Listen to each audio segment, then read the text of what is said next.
I think I'm live. Hello, Zen friends. Happy weekend to you.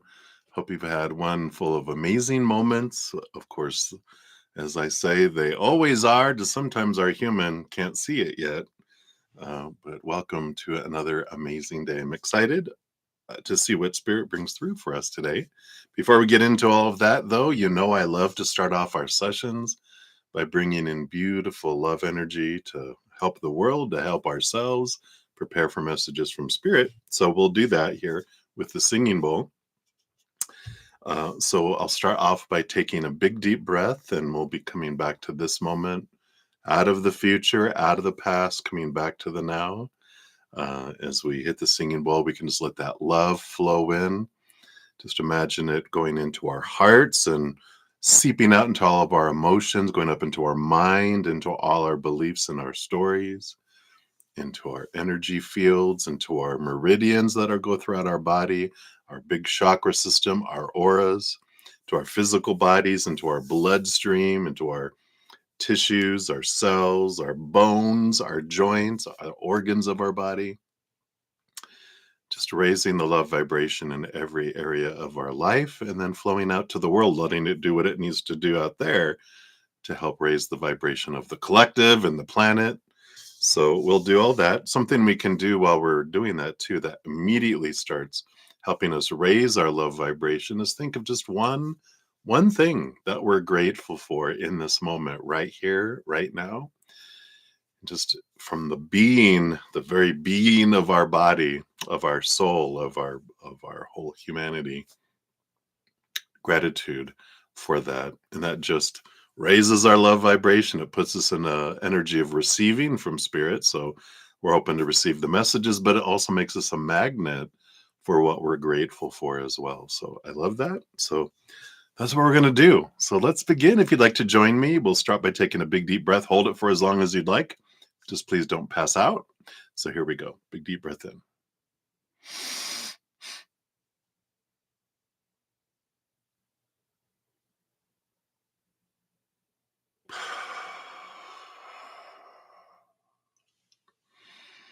Beautiful. All right, let's start with the singing bowl. We'll see how loud she's going to be, so be prepared. Here we go.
Beautiful, beautiful, beautiful. Thank you so much for joining me in doing that.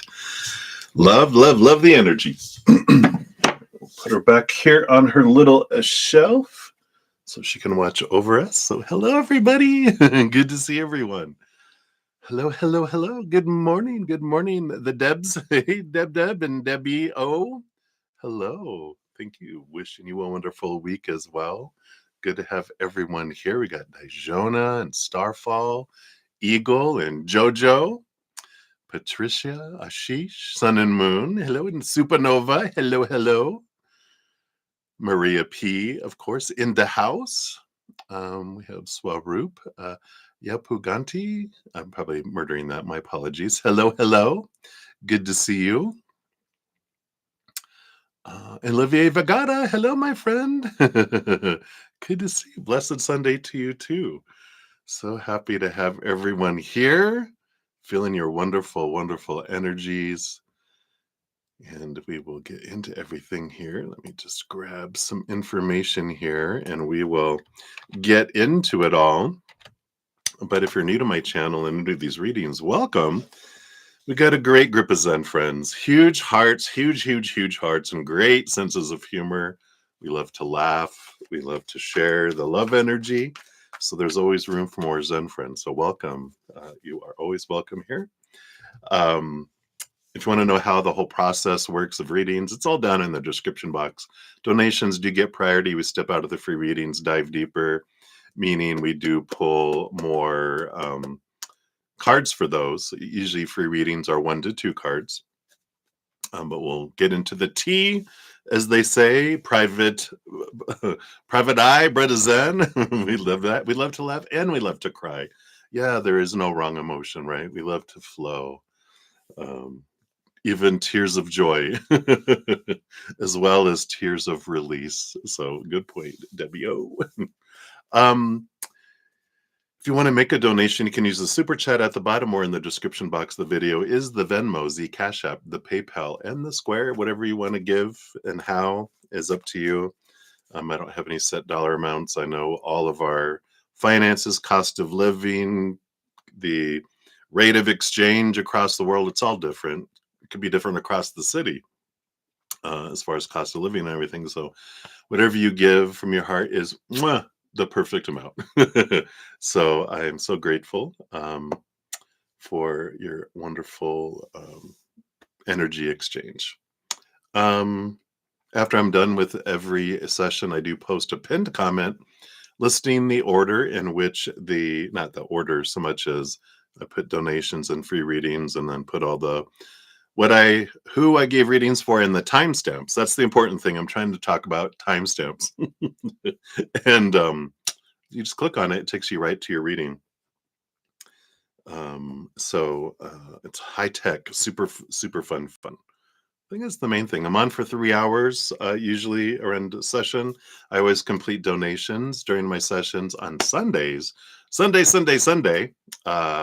Whatever I don't complete in my morning session, I do go take a break, eat, come back on, and finish out everything, including free readings. It's the only session that I usually would come back on to finish out all the readings. So we will get everyone a message sometime today. So that's how it all works. Yeah, sun and moon.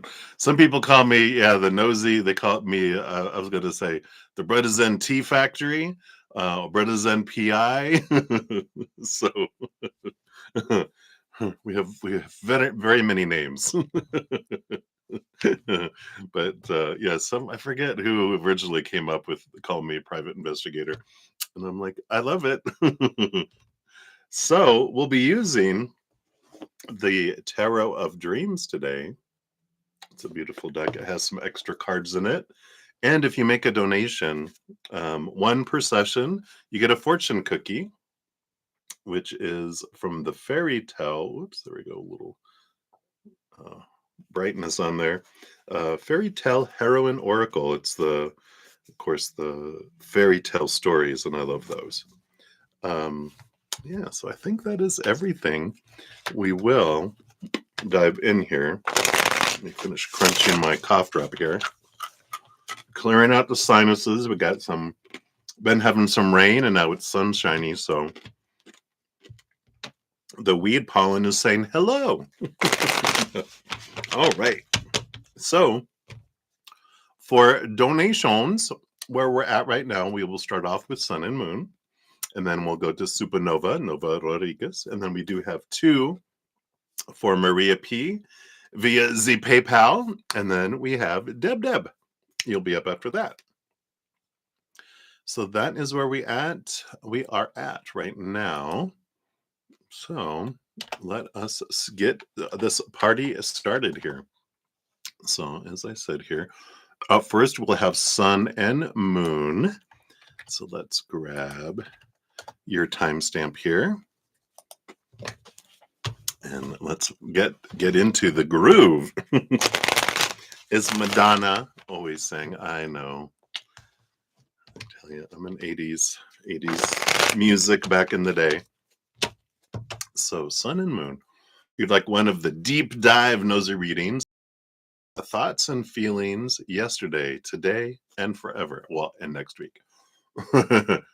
There's something you're picking up on yesterday and today, and you'd like to confirm. All right, absolutely. Let's take a look here. So let's step into BD's thoughts and feelings. All right, so we're going to do for yesterday. So we're going to go thoughts and feelings for yesterday. And then today, thoughts and feelings. And then for next week, what do we got going on? Based on current energies for next week. Okay, thoughts and feelings and the little bit of the in-depth stuff, right? All right. Let me make some space here. See what we have happening. Overall energy, we do have the Five of Pentacles energy, which is a bit of a, of course, the beliefs in lack, the fear being abandoned, left behind, left out in the cold, not having enough, not being enough. So that's kind of flowing with them. I kind of feel like we know that. I feel like that's a lot of our challenges, right, as humans. But I feel like that's something that's really been pinpointed, possibly in readings in the past for them. I feel like we know this kind of energy. So Taurus energy. Oh, I love that they have Taurus energy here, and I think that's Mercury, right, with the horns, the antennas. But there's this. That's a lot of their communication, a lot of how they see the world through lack and the fear of lack. So it influences a lot of their thoughts and feelings. It just feels like that's the underlying energy that's there. So that is just the start. Let's see. So yesterday, let's see what their thoughts were. We had the Page of Wands. So their thoughts, very, very active yesterday, very much in their head. The Page of Wands, since we're talking about their mental thinking, was just rush, rush, rush. Got to get this, got to get this, got to get this. Very focused on the to-do list and the must-do list. And I feel like there was a lot of wanting to get things done. They're telling, oh, yeah, holiday weekend. Oh, it is holiday weekend, isn't it? When you don't work in corporate world, you forget, oh yeah, it is. Tomorrow is Labor Day. Here in the United States anyway, there is this, 3 day weekend. But I feel like I gotta get all this stuff done because I have a short week next week. I gotta this, and there's all this activity I need to do, and boop, boop, boop. So just their mind was just spinning and spinning and spinning like it's like a crazy mofo, just boom, boom, boom. Wow. Uh, their feelings yesterday, yeah, their feelings with the hangman, definitely wanting to see things from a different perspective. Emotionally, their heart is like, I'm just exhausted. I'm tired of doing things. I just want to veg. It's like their mind is taking them into all these supposed to's and expectations, and their heart is like, I just want to sleep. I just want to rest. I'm just tired of all that. But the mind's like, come on, we got to do this. We got to get up here and go, go, go, go, go. So a lot of this, their heart is wanting them to cocoon and go into this space of getting away from everything. And their mind is trying to pull them out into activity, getting things done. We've got to accomplish these things because with this Five of Pentacles on the bottom, we define ourselves by accomplishment and action and movement and this and this and this and this. We got to do this. And the heart is like, no, that's not how we define ourselves. I just want to rest. I just want to enjoy life and take it easy. So there is this big conflict between the heart pulling one way, or kind of resisting the mind wanting to have all this action, action, action kind of energy. Um, so it's an interesting because it feels like my fears were really activated yesterday around lack and not having enough, not being enough, but the heart was just like, dude. It's funny. All right. So that's kind of the energy of yesterday. Let's see where they're at today. Their mind, yeah, the palace of coins. Interesting with everything we're talking about. This is in this deck, they've got, I think, 5 special cards. Every suit has a palace in it. Most usually tarot does not have palaces, but this represents an energy of trying to find a safe place for my worth. So as we're talking about the 5 of Pentacles, it's pretty uh fitting, I guess is a good word, that today their mind is like, how can I find a place where my worth is just solid and where I don't have to invest so much? I feel like it's like herding cats. I've keep on how it's like a never ending journey trying to put all this, here in this, you know, um, place of safety where my worth is stable. But when you're in an unstable environment and you're defining yourself by instability, it is, this energy of, I got to find a place of safety. The emotions for today, yeah, is the star card, which is a card of what is my emotional dream come true, which is such a big combo here.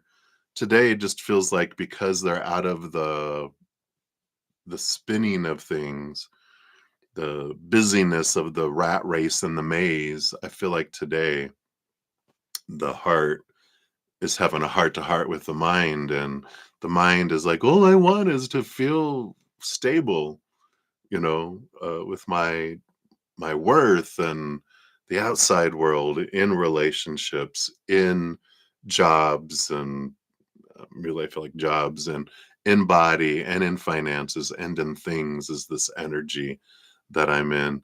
I just want it all to be stable. And the heart's like, you're only going to find that in here, baby. The only thing stable in this realm is the eternal, this connection. The sun, I mean, not the sun, the star card does represent our higher self. It's the connection, the umbilical cord to the upper realm. You're only going to find that in here. So it feels like the struggle of yesterday, the mind is just exhausted, and now they can have a calm conversation between their heart and their mind. So a lot of clarity from what they really want in their heart today.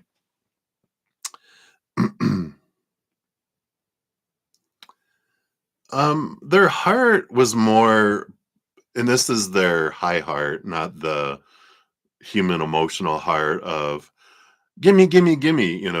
This was their high heart pulling them toward the dream of what will inward and upward, not towards a person or situation, but their mind was pulling them toward trying to fulfill.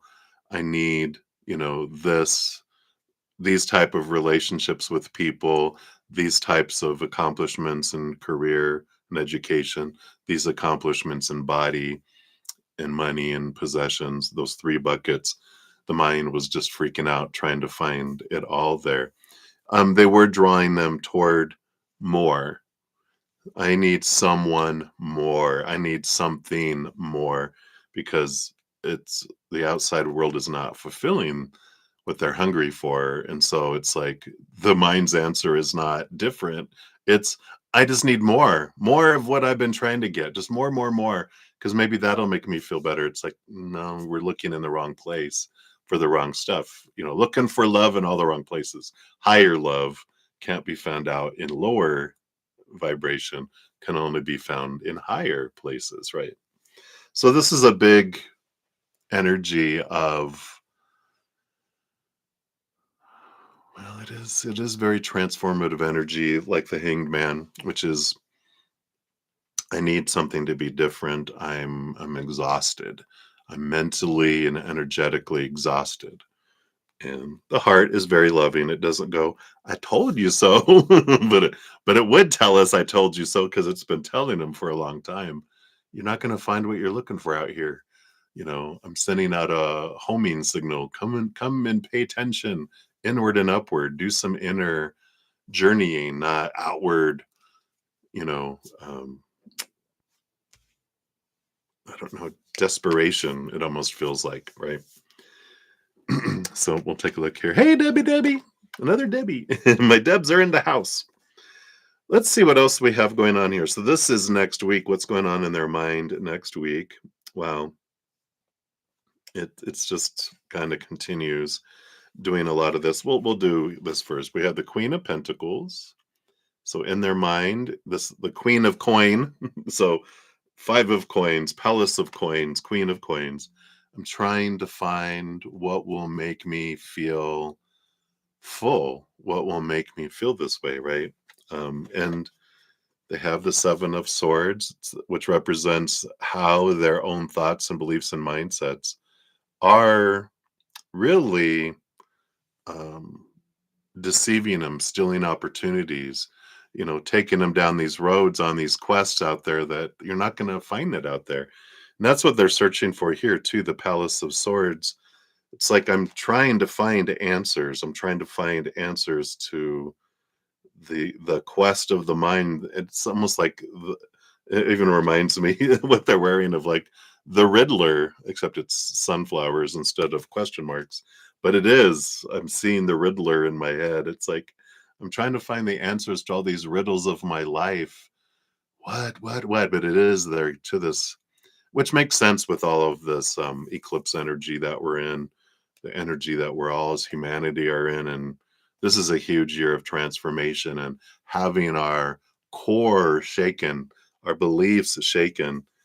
And it's like the pressure and the hose has been turned up and we feel the tightness. Like, I got to let something go. Something has to flow. And this is where they're in this desperation. It just feels like it continues into next week, though it feels more. We'll see what the emotions bring in here too with next week, but it feels like they're going, look in here, because that Queen of Coins, the Queen of Pentacles, has the coin. Every queen rolls over her suit with the king, but behind the scenes, all queens get cups, the emotions. So the heart is coming in with this. Um, Feelings of worth. So they're really going, huh, the heart is making some sense about going on this inner search. Let's see what we have down here. Yeah, strength card. Another one. Wow. Three major arcana at the emotional level. And the strength card is, the hangman is about look at things from a higher perspective. The star is about connecting to the higher self in a way. And the strength card, here's our human and then our higher self. She usually has the infinity symbol above her, which represents the higher self and connecting to it. Yep. And the Nine of Cups. We got this here, this Pisces and Jupiter energy, which we do have a Pisces full moon lunar eclipse next Sunday. So there is this energy here of emotion, and the Nine of Cups is like finding my emotional dream come true. That's what the star card is as well. It's my wishing upon a star. What's my dream? And so the heart is really making a lot of sense to the mind. Whoa, I know what's happening there. It's like, oh, you're okay. And today too, yeah. Contemplate reaching out soon because of it. Is that true as well? We'll take a look here. We got three more cards here, which are the below extra information. So let's see what this is here.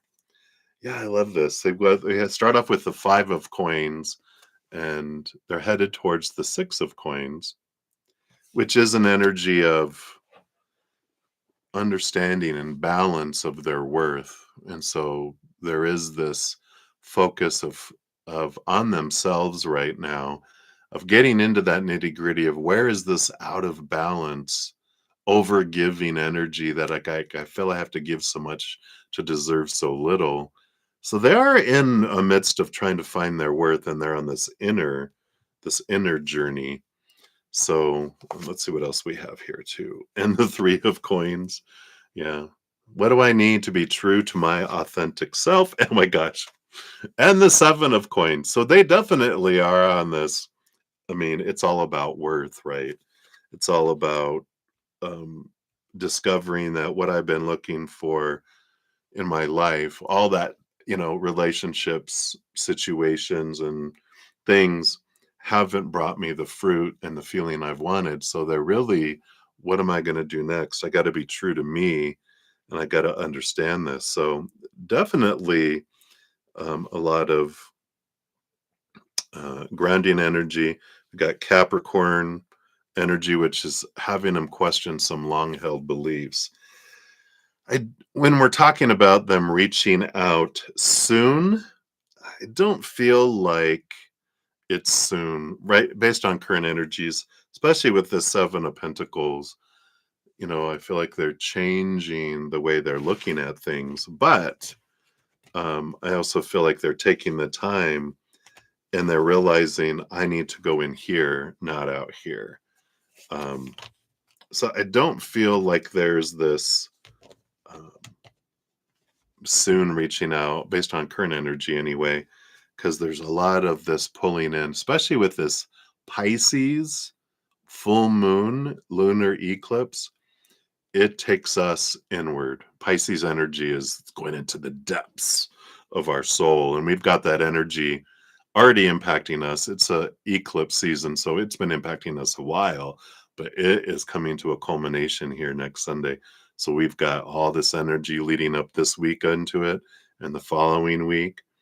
And then we start going into the Virgo new moon solar eclipse, but that's still also a grounding energy and a focus like of the sun into with the new moon energy about what I want to start new. So I kind of feel like this is a really a hermity type energy. Even on the bottom of the deck, we've got the Emperor, which is me deciding what I want to do. Um, so I feel like there's this really self-nurturing energy. Now, that's today's energy and next week's energy. And you know how they kind of,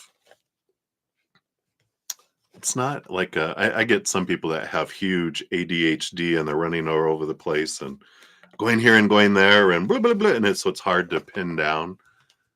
They don't feel this as bad as, not as bad. That's not, because that's not a judgment.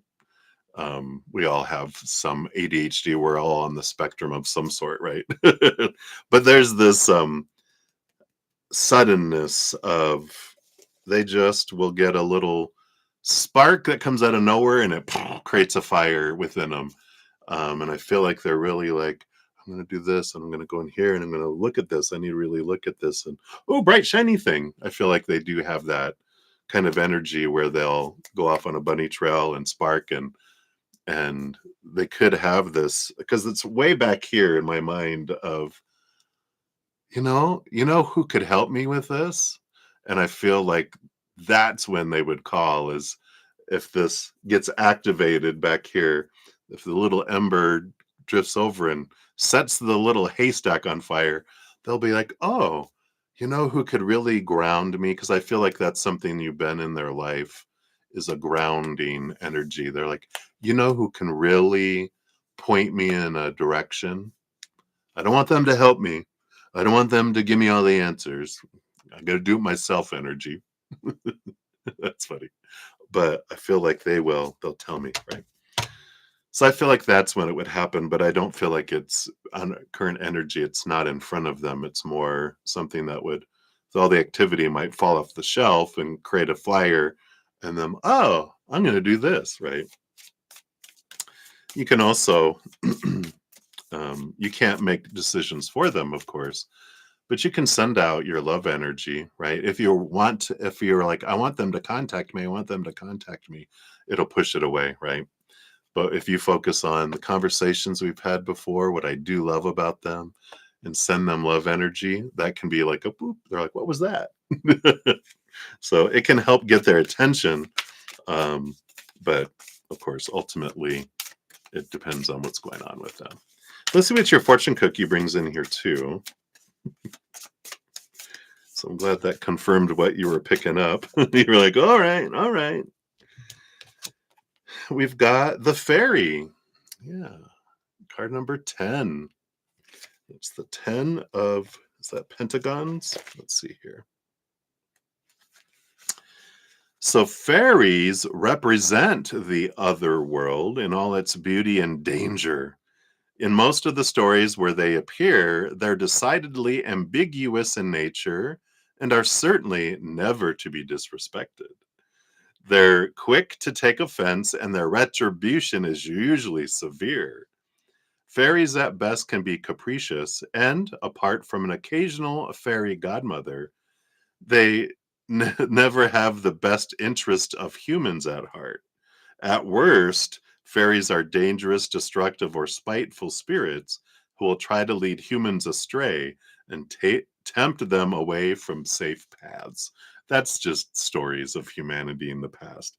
But it does bring in a good, you know, reminder that wherever we focus our energy is what we draw in. If I focus in on lower vibration, I get lower vibration fairies, right?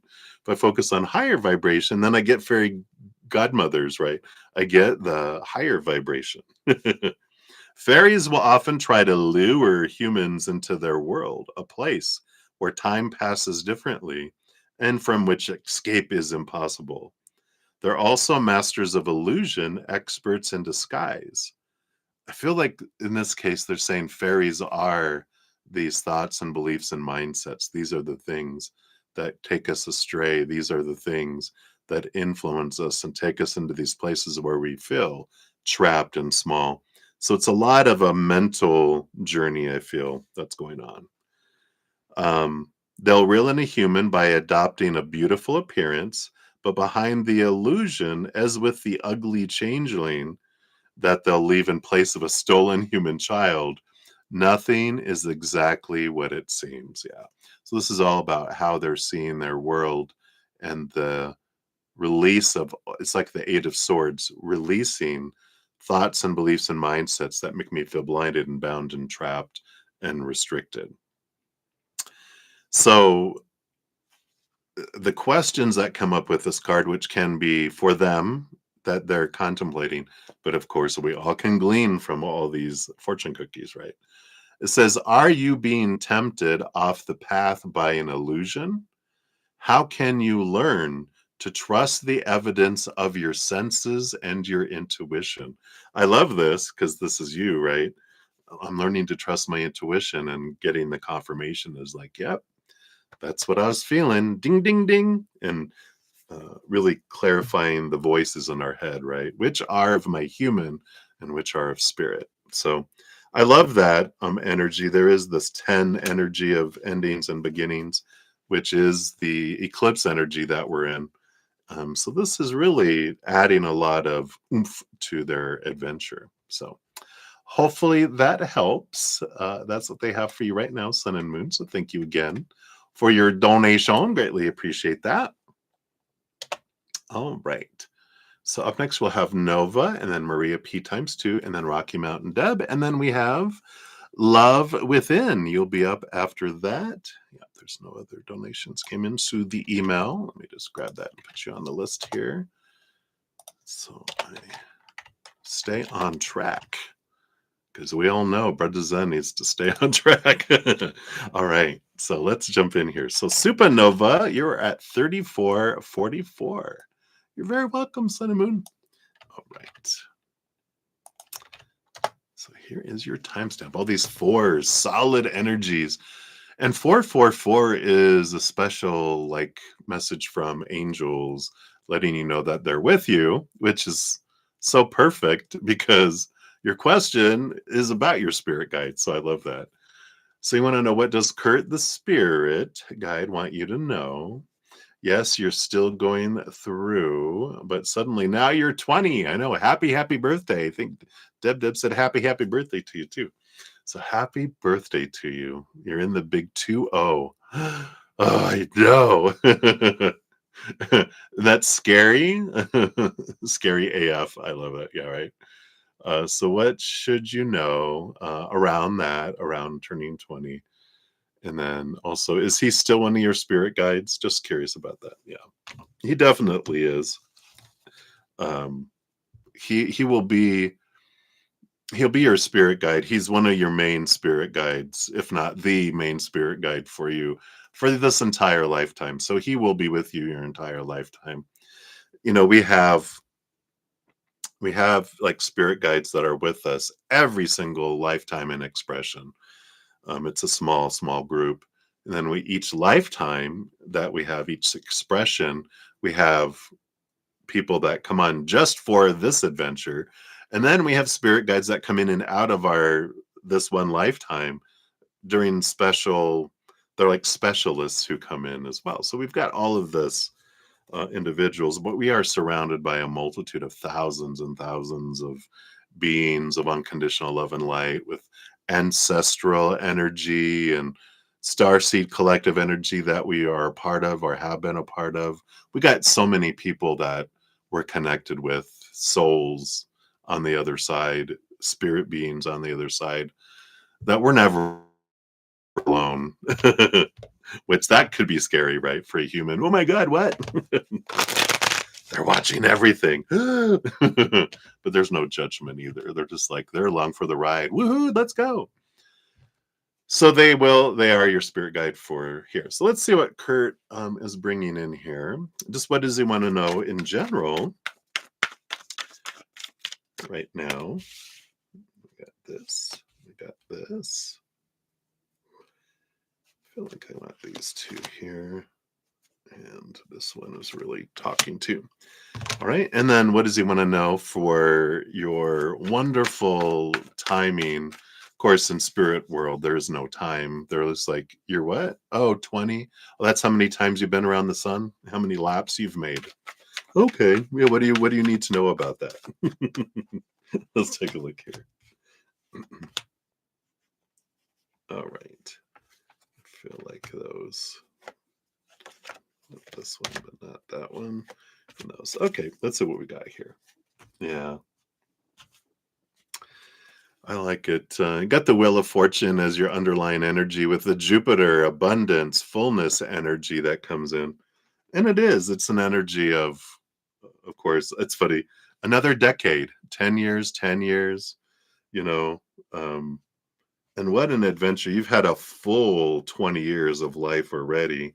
They're like, wow, you've really like experienced so much already so quickly, but that's part of, the adventure. I don't know if you saw I can see out of the corner of my eye, the candle was going, they're like, hi.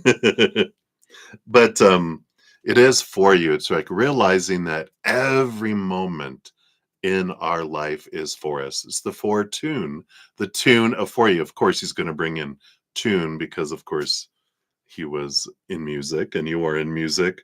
So this is the tune. This is the music of your life. Is life is for me. Life is forming. Life doesn't happen to us. Life happens for us. The for tune, the tune of for you. That could even be a name of a song. The tune of for you, the fortune, the wheel of fortune shining bright on your life. So um when we can sit and trust that everything in our life is for us, it changes our whole perspective of everything, right? As you're, if we can trust that the universe is kind and loving and they're all on my side for me, that everything that unfolds, I'm learning and growing through, and it's for me, for my adventure. So when we realize that, that just kind of takes care of everything, right? So do we even need to go any further? No, just kidding. All right, let's see what Kurt says here. Just in general, what he wants you to know. Yeah, the Ace of Swords. They have been communicating with you quite a bit here. Yep, and faith. Have faith. It's the Hierophant. but here's that trust. And I feel like you're learning new levels of trust with the spirit world and creator, and that, they've been trying to is both in the outside world and your dreams, but giving you this awareness that you can trust them. It takes the same amount of faith and energy and trust to focus on. Oh, I love this. They're bringing back something I heard where it's like, instead of using our energy to focus on what could go wrong, we can focus our energy on all the ways that life can go right. And when we start focusing on, yeah, this can happen and this could happen and this could happen, and there's these wonderful things, it's like we can, instead of going, oh, what if this happens? What if this happens? What if this happens? It's the same amount of energy, but one creates and grows, the other restricts and shrinks, right? So I like this. Um, they're reminding me, I had a huge, what was this, probably 2018. Yeah, you were born already. Don't bring in your age again. You young whippersnapper. um, when I was getting ready to move from where Colorado Springs to northern Idaho, where my most of my family's at, for a couple years.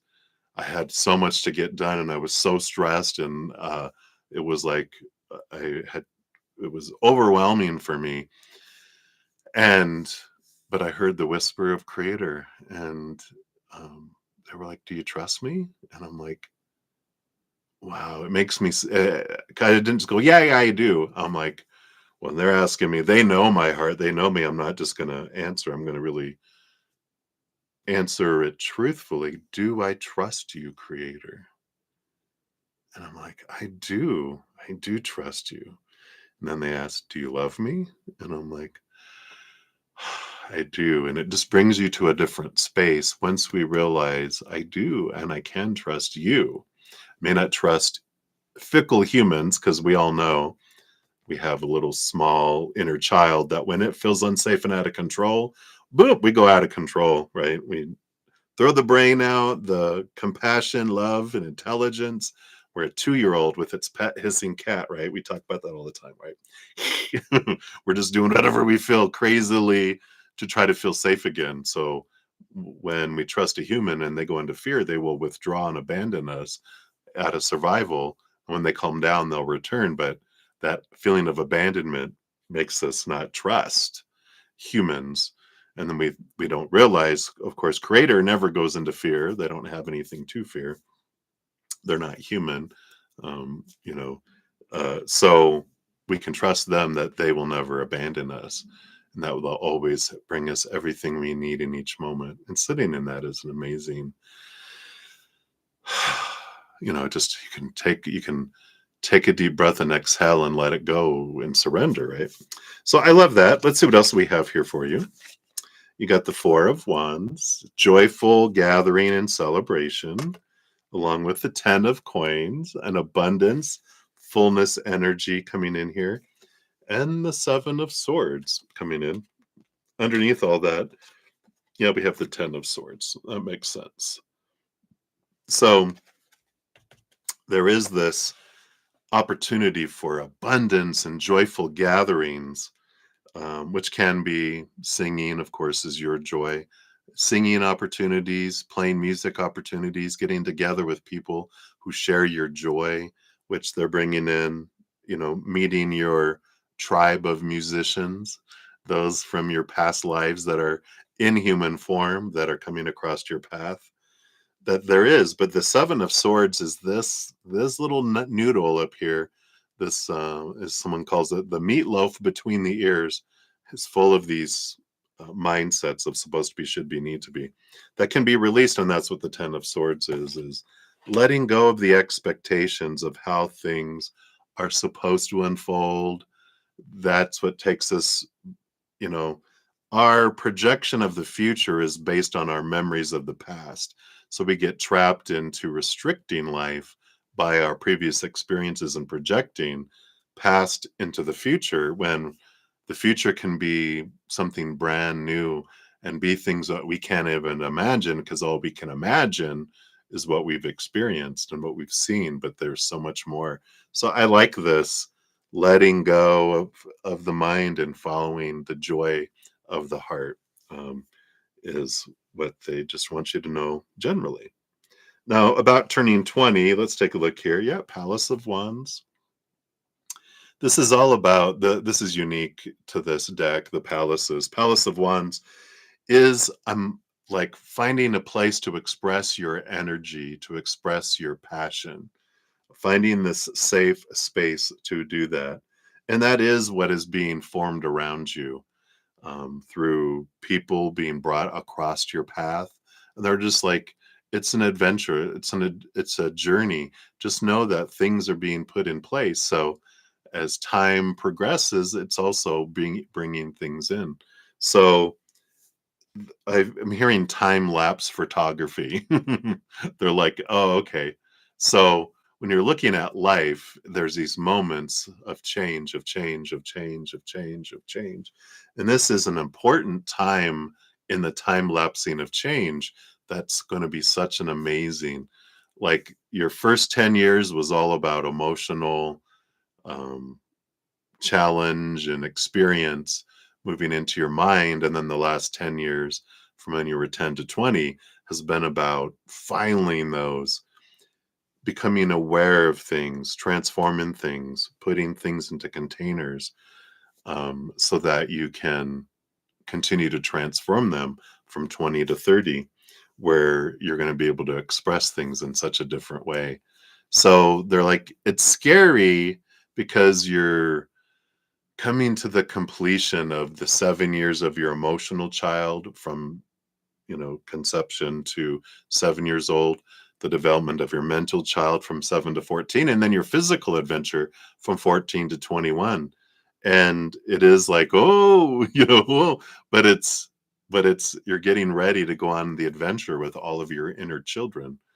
And so, um, there is, like he's saying, don't mistake excitement for something to fear. This is that, getting ready to go on this beautiful adventure. So I like that. Let's see what else he has. Yep, the new adventure, the full card. Exactly. It's the beginning end of joy, 3 of Cups. It's a journey of joy that's ahead of you. And the 3 of Cups is your spiritual posse saying, we're around you, we're with you, you're not going at it alone. Also, the three of your inner children are with you. Also, the 3 of Cups is about your community. When we talked about your, with that 4 of Wands, about joyful gatherings, you also have your spirit in this next decade, is when you meet these special people that you've had past lifetimes with and actually created music through. So they're like, this is one of the most exciting times. If you think you've experienced things, this experience is more experiences of joy and higher vibration than the others. So it's like, you've been packing, you've been getting ready. Now comes the adventure. I like that. You've got the 6 of Coins. Whoops. Along with the Queen of Wands. Yeah. This next decade, I feel like they're just focused on the next like 10 years, 10 years, 10 years. So this next 10-year that you're just at the very beginning of. Queen of Wands is about you expressing your energy to the world, but the 6 of Coins is you're also releasing some old ways of, the out of balance, how you would judge your worth, and how you felt you needed to do so much to get so little. This is going to be such a giving and receiving energy, where you're receiving a lot as you're giving, to the world too. So very powerful energies. They're just, buckle up, Buttercup. It's going to be fun. Let's see here. What else do you have? Yep, you got the 6 of Cups. Here's past life energy. So that's those past life coming in.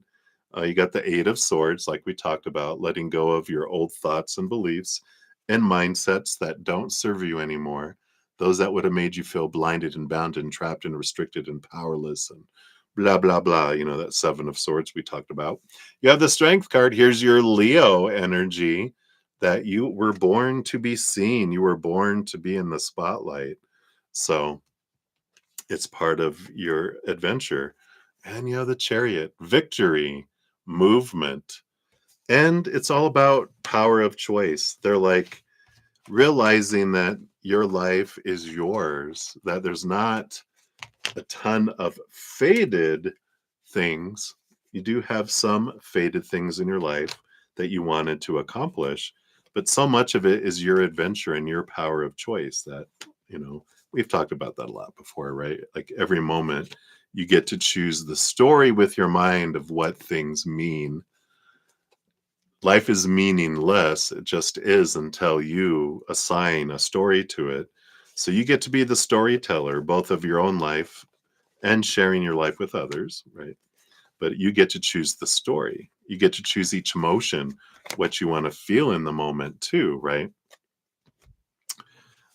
Higher vibration or lower vibration. There's not right or wrong choices, your energy, your physical actions. There's just different choices with different outcomes and different experiences. If like, I don't like what I'm feeling, the great news is that you're not at the whim of the outside world. You get to choose. You're like, well, I don't want to feel this way anymore, so I'm going to feel this way instead. That's your power, right? I feel like that's what you're going to be able to help others with too. All right, let's see what the fairy tale fortune cookie brings in for you here as well. What else do they want you to know? All right, that is it here. I know, right, Deb? Shine bright, baby. Wow. And someday you have marrying, number 9. There is someone out there eventually. Let's see what message this brings in here through the fairy tale. The endings of many fairy tales present us with heroines whose reward for their many travails is marriage to an eligible man. They will then, we're told, live happily ever after. It's a fairy tale. It's happily ever after now. Although this well-known story closure might seem to be promoting traditional family values and the notion that romantic love represents the pinnacle of a heroine's potential success in life, we should usually avoid interpreting fairy tales in the most obvious ways and according to their surface meanings, of course. Fairy tales are symbolic, and so we can imagine that's what's happening here is that the heroine at the end of her journey has finally achieved a state of completeness. According to a key concept in the world of Carl Jung, our entire life journey and the long psychological process that he called individuation, becoming ourselves, is ultimately a journey to wholeness. Here, you're burning away that which is not you. You're becoming yourself. This is your adventure, right? To achieve wholeness requires us to integrate and to balance all the many aspects of our character, and especially the opposing principles in ourselves. In this context, we could also see the heroine's marriage as a balancing of the feminine qualities which exist inside all of us with the masculine qualities that we all carry too. So the questions for you: what do you imagine will balance the different aspects of your character and make you feel whole? Where might you encounter it? Dun, dun, dun. So those are some wonderful journaling questions in case you were looking for a journaling prompt. But this is the balance of your inner divine masculine and feminine. So I love that for you. And that's what they have for you, Supernova. So many blessings to you. Happy birthday again. Many, many blessings to you. All righty. So we had some more come in here. Let me just grab these. We'll let everyone know where we're at with the donations. All right. Let me just grab this and grab that and grab that. All right. So up next, we do have Maria P times 2, and then Deb, Love Within, and then Sudeshna, and then we'll jump to MSK, and then we'll jump back to Sudeshna. So that's where we're at right now. right, let me take a sip here and we'll dive back in. Cheers, everybody. Hope you're having an amazing Sunday. Thanks for being here.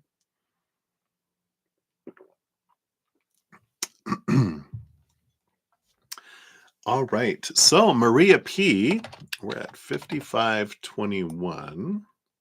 This is for times 2. Put that out here. So, thank you for your donation. And for your first one here, let us find out what is happening in the amazing world of Wally and Maria. So, thoughts and feelings towards you today from the W man. Right, we got thoughts and feelings. We're going a little deeper on that today.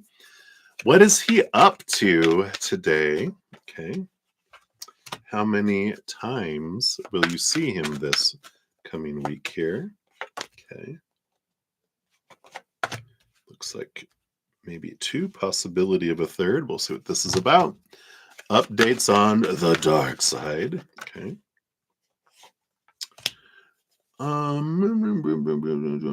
He seems down today. What's happening over there? Right? So we'll include that. That's what's these other cards are for. Okay, I get it.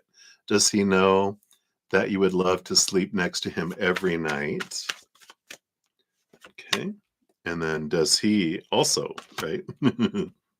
All right. Let's find out what we got going on here. So thoughts that he has here. Yeah, Palace of Swords. The palaces are unique to this deck. It's tarot normally doesn't have them. It's for me, it's a place of safety. It's a place to express their thoughts. And I like that. I like that they do feel like they're developing this safe space. They've been able to communicate and talk with you about things that they haven't talked to anyone before, especially in a relationship with. And so there is this comfortability of their mind going, I feel like I communicate with you more than anyone I ever have before. I've been able to share my thoughts and not be afraid that I'm going to get, um, at least not as much, right? Because we're all human. We're all going to have reactions if our little inner child gets. So it's not about that. It's perfect because it'll never be perfect where we're just all love and no reaction. We're human. We're going to have reaction if a trigger goes off. But I feel like they feel safe after what's been over a year now, right? Where we've been able to talk, we've been able to talk through things, and they like that. Emotionally, yeah, King of Wands, there is that passion energy that's there, and the Empress, yeah. So there is a lot of sensuality, a lot of emotion. They see you again, this nurturing energy, this passion energy.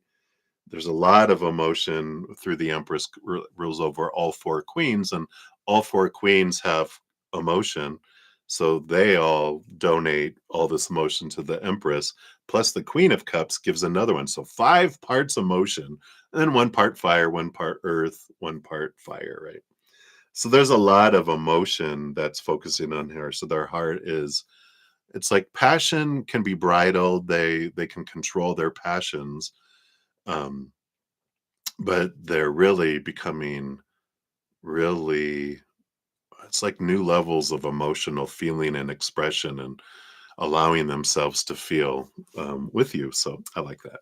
Big loves. What's he up to today? Yep, 10 of Swords and the Hermit. Yeah, really trying to work through their to-do list, the expectations, planning. So I feel like they are taking time to get things done. I feel like they're on this task list today. Um, and but they're also doing a lot of thinking amongst their tasks. That's how what they do. They they get busy doing stuff that doesn't take the mind, and then that's when they do their thinking, a lot of their thinking, because um, it's kind of like they're reminding me of like how fathers in the olden days used to go work on vehicles, And they used to work on stuff. They probably took longer than they needed to because that's where they did their thinking and they had their alone time away from everyone, the children, the busyness of everything, because they're working on the vehicles. So everyone's like, leave them alone. So they have their alone time. And this is what they're doing today, feels like. How many times we see him this week? Yeah, it feels here. You got the Queen of Coins. Yeah, here's that Empress energy coming in. Mother Nature, Mother Nurture. So a very nurturing time. A Four of Swords, a very restful time as well. And what's this third one? The Nine of Cups.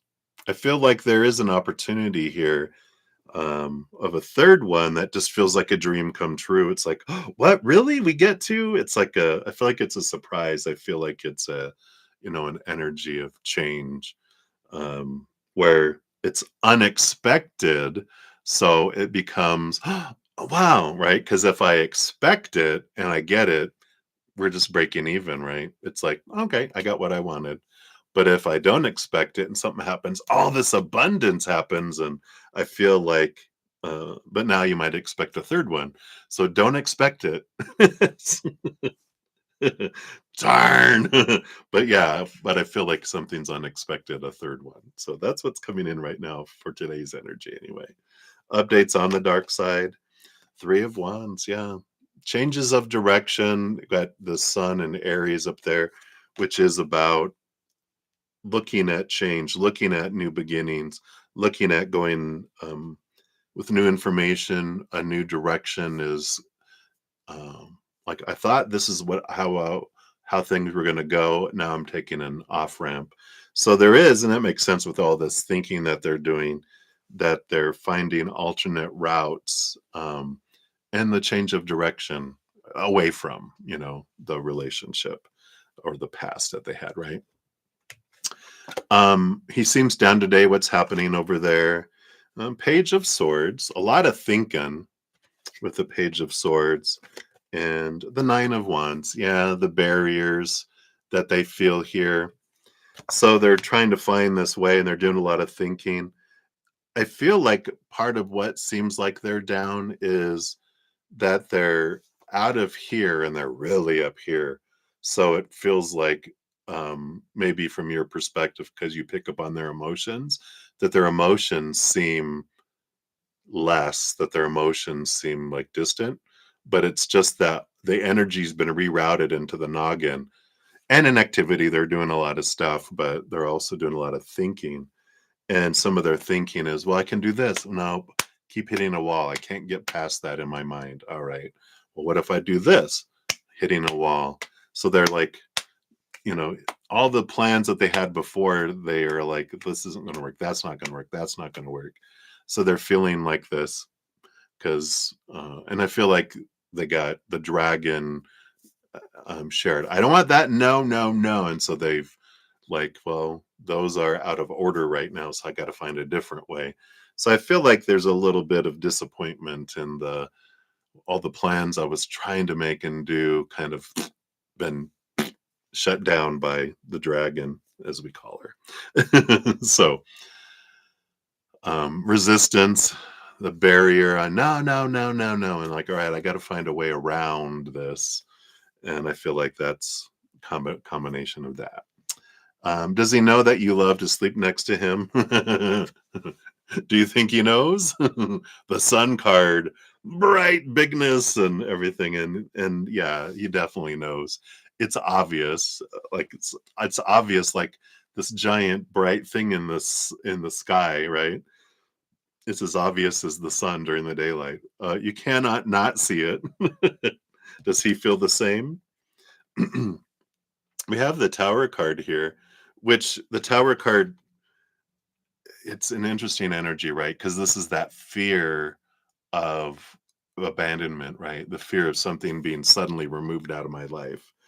And so, of course, there is that energy of that they do enjoy it. They love that.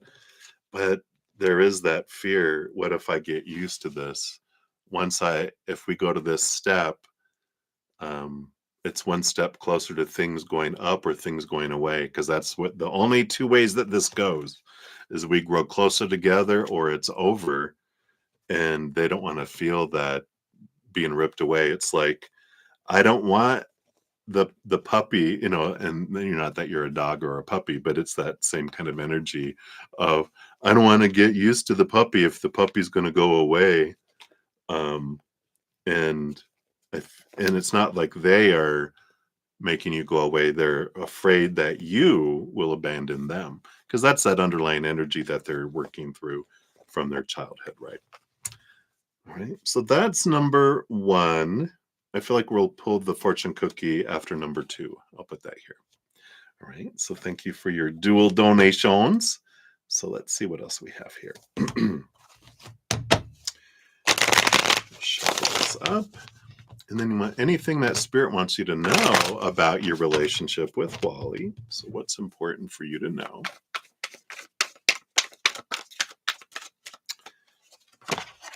Okay. And that. Boom, boom, boom. And then anything else Wally would love to tell you that he hasn't. All right. All right. It's like, that's it. All right. Yep. Underline energy, the King of Swords. So the King of Swords rules over the thinking suit, plus all kings get a second portion of thinking. So they're very much in their head. And that makes sense with what we were talking about before. Confirmation. I'm doing a lot of thinking. What spirit wants you to know about your relationship? You have the Ace of Coins and the Hanging Man. Yeah. So this is, on one piece, the Ace of Pentacles is discovering your worth in relationship to the outside world in a different way. And the Hanging Man, too, is about a cocoon, right? It's like a caterpillar to a butterfly. It's transformational. It's seeing things differently. And for both of you, even though it's you're both on a journey. We actually, most humans, we're all on a journey. Part of our journey is our journey of self-worth, finding our worth, where we come from a place where we're powerful, supernatural, eternal spirit beings, so expansive, and then we come down as this little baby. And when we're younger, we still are aware of this until we hit our humans interacting with us, telling us who we're not, and pain, through punishment and pain, we start to shrink our self-esteem and our self-worth as it gets constricted and defined by everyone telling us these are the things that have to happen. You have to be this has to be that for you to be lovable and acceptable, right?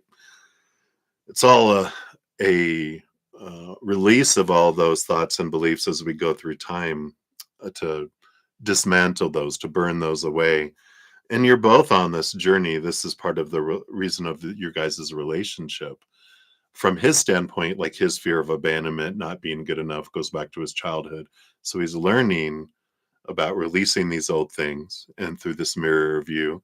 And you're learning through the mirror of him to look at your insecurities around what you fear, and how we've been taught to define our worth by people's actions or non-actions, their words or their silence. So whenever these triggers are coming up with these fears, this is part of your transformation. So it's not about pushing them down and distracting ourselves from them, but going, why do I fear that they're going to end up falling back in love with their baby mama of their, old teenage child, right?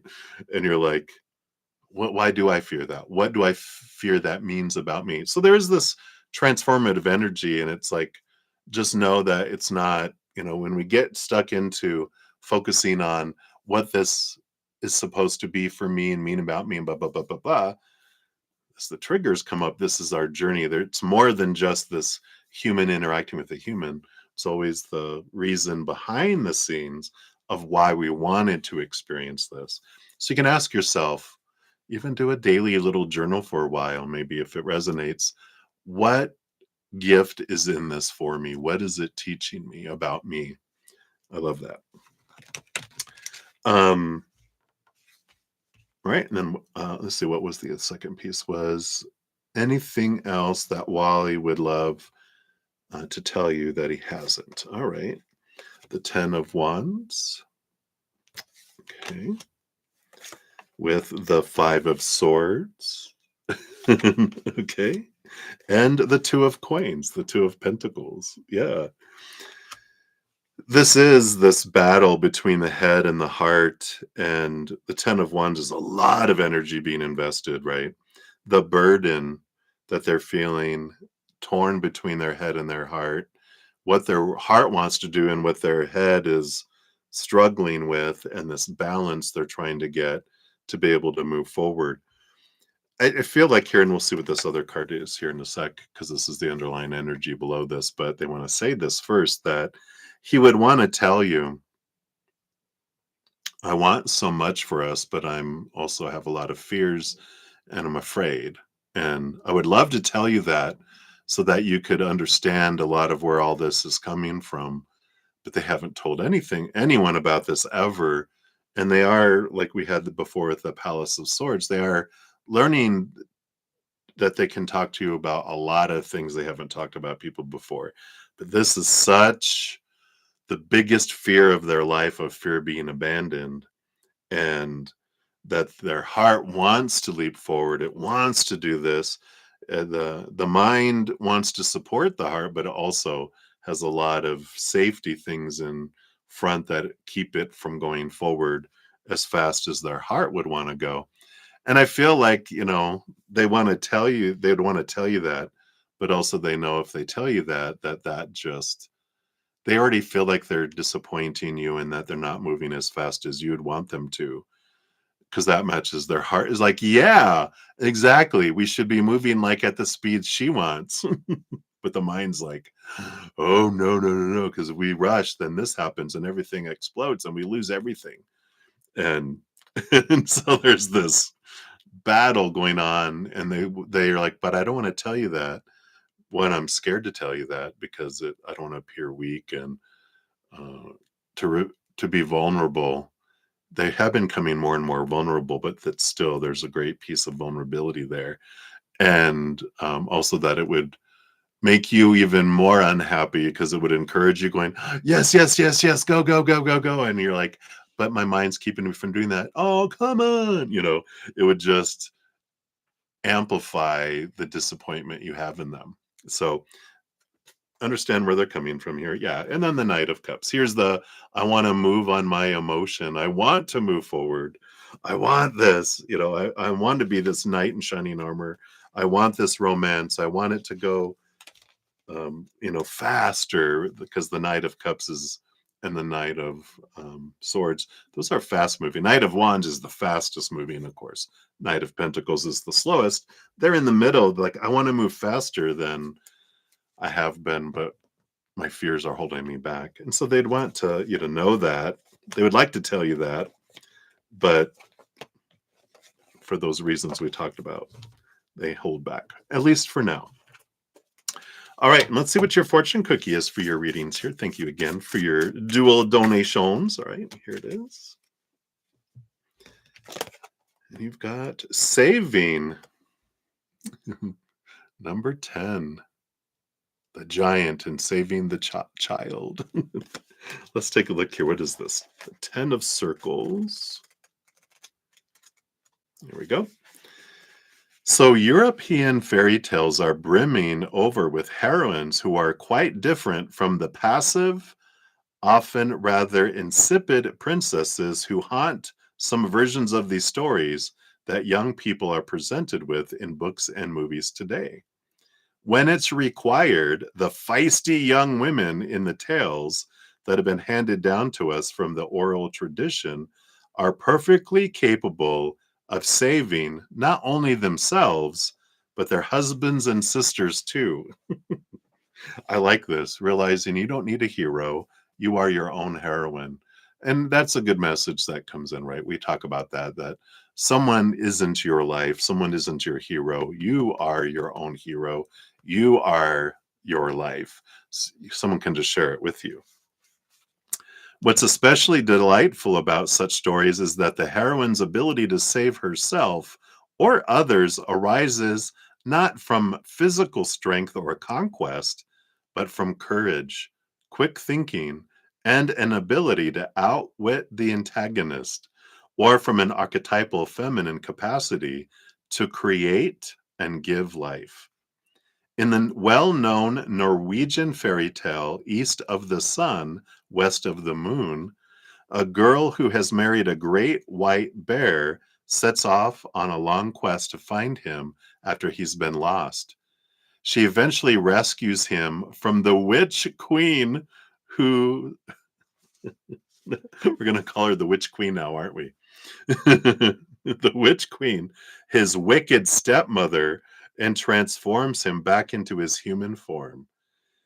In the old story of Peary Fool from the Orkney Islands in Scotland, the youngest of three sisters saves the older two from a giant who has stolen them and skinned them, and she brings them back to life again.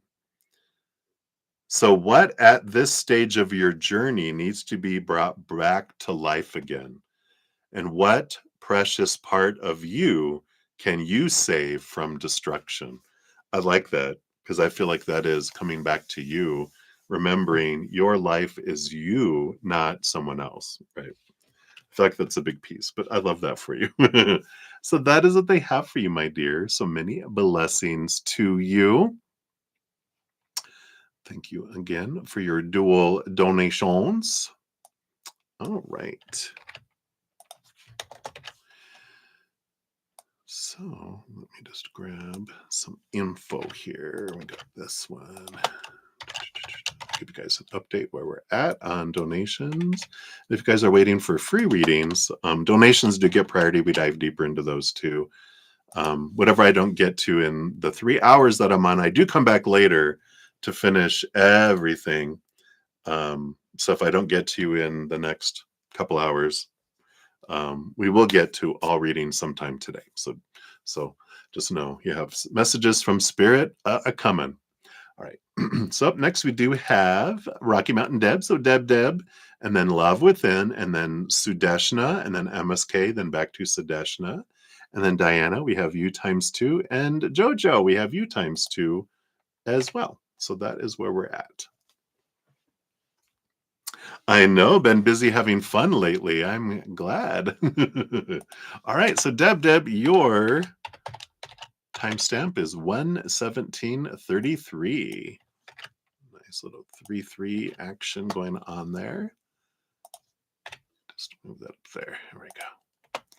All right. So reading for the week ahead. Well, let's give that donation a love and a like here since it lets me. Thank you so much for that. I appreciate that. The week ahead. So Tab has a biopsy on Wednesday, and you will be with her. All right, very good. And so you just want a reading for the week that is coming forward here. So let's take a look and see what we've got going on. Of course, you got Labor Day tomorrow. Fun. Yeah, September 1st. Can you believe it's September already? I can't believe it. All right. So what do we have for next week? 1, 2, 3, and 4. All right. Like Monday, Tuesday, Wednesday, Thursday. No, it's Monday, Tuesday, Wednesday, Thursday, Friday. So it's like they're sharing cards here. Okay. That's what they want to give you there. Let's see what else we have here. Underlying energies with each as well. Okay. I get you. Anything else? And then overall, okay, that moves into the. So Monday, Tuesday, Wednesday, Thursday, Friday. Okay, that's the weekend. I get you. All right. They got all complex on us. All right, so Monday, Tuesday energy coming in first. So you do have the 3 of Cups. So there is joy, there is celebration. Is there more fun? More fun planned here? Because it is about get-togethers and joy in your community, your tribe kind of energy coming in here for Monday, Tuesday. But it also is, of course, your spiritual posse. Very big energies that are happening here. We've got Cancer energy, Mama energy. So there's a lot here, right? Yeah, spirit plane tricks.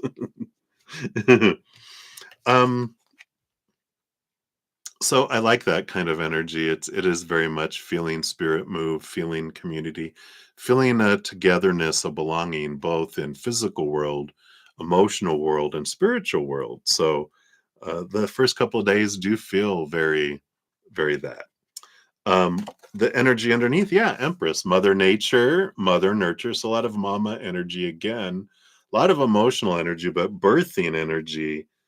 Um, and I feel like you're going to feel Mama from the spirit world a lot here. She's coming in very strong for you in the next couple of days. I don't, there's not any kind of anniversary, is there, with her birthday, anniversary of her passing? Something. I feel like there's a reason why she's really showing up. Maybe a Labor Day, an old late. Remember the Labor Day? Remember that? Because I feel like it's coming in for get together kind of energy, and she's like, "That's right." Um, so I like that energy here for Monday, Tuesday. Very creative, very nourishing, very resting energy. Um, be allow yourself to experience this because there's a lot of emotion below the surface of the Empress. So it's there. You're right. So and then Tuesday, Wednesday, you've got Temperance energy. Oh, okay. So she's celebrating. I love that. And the Temperance. So here is this energy of Sagittarius, of um, trusting the journey, doing the stuff, knowing that there is this alchemy that's going on and it's bringing forth the gold.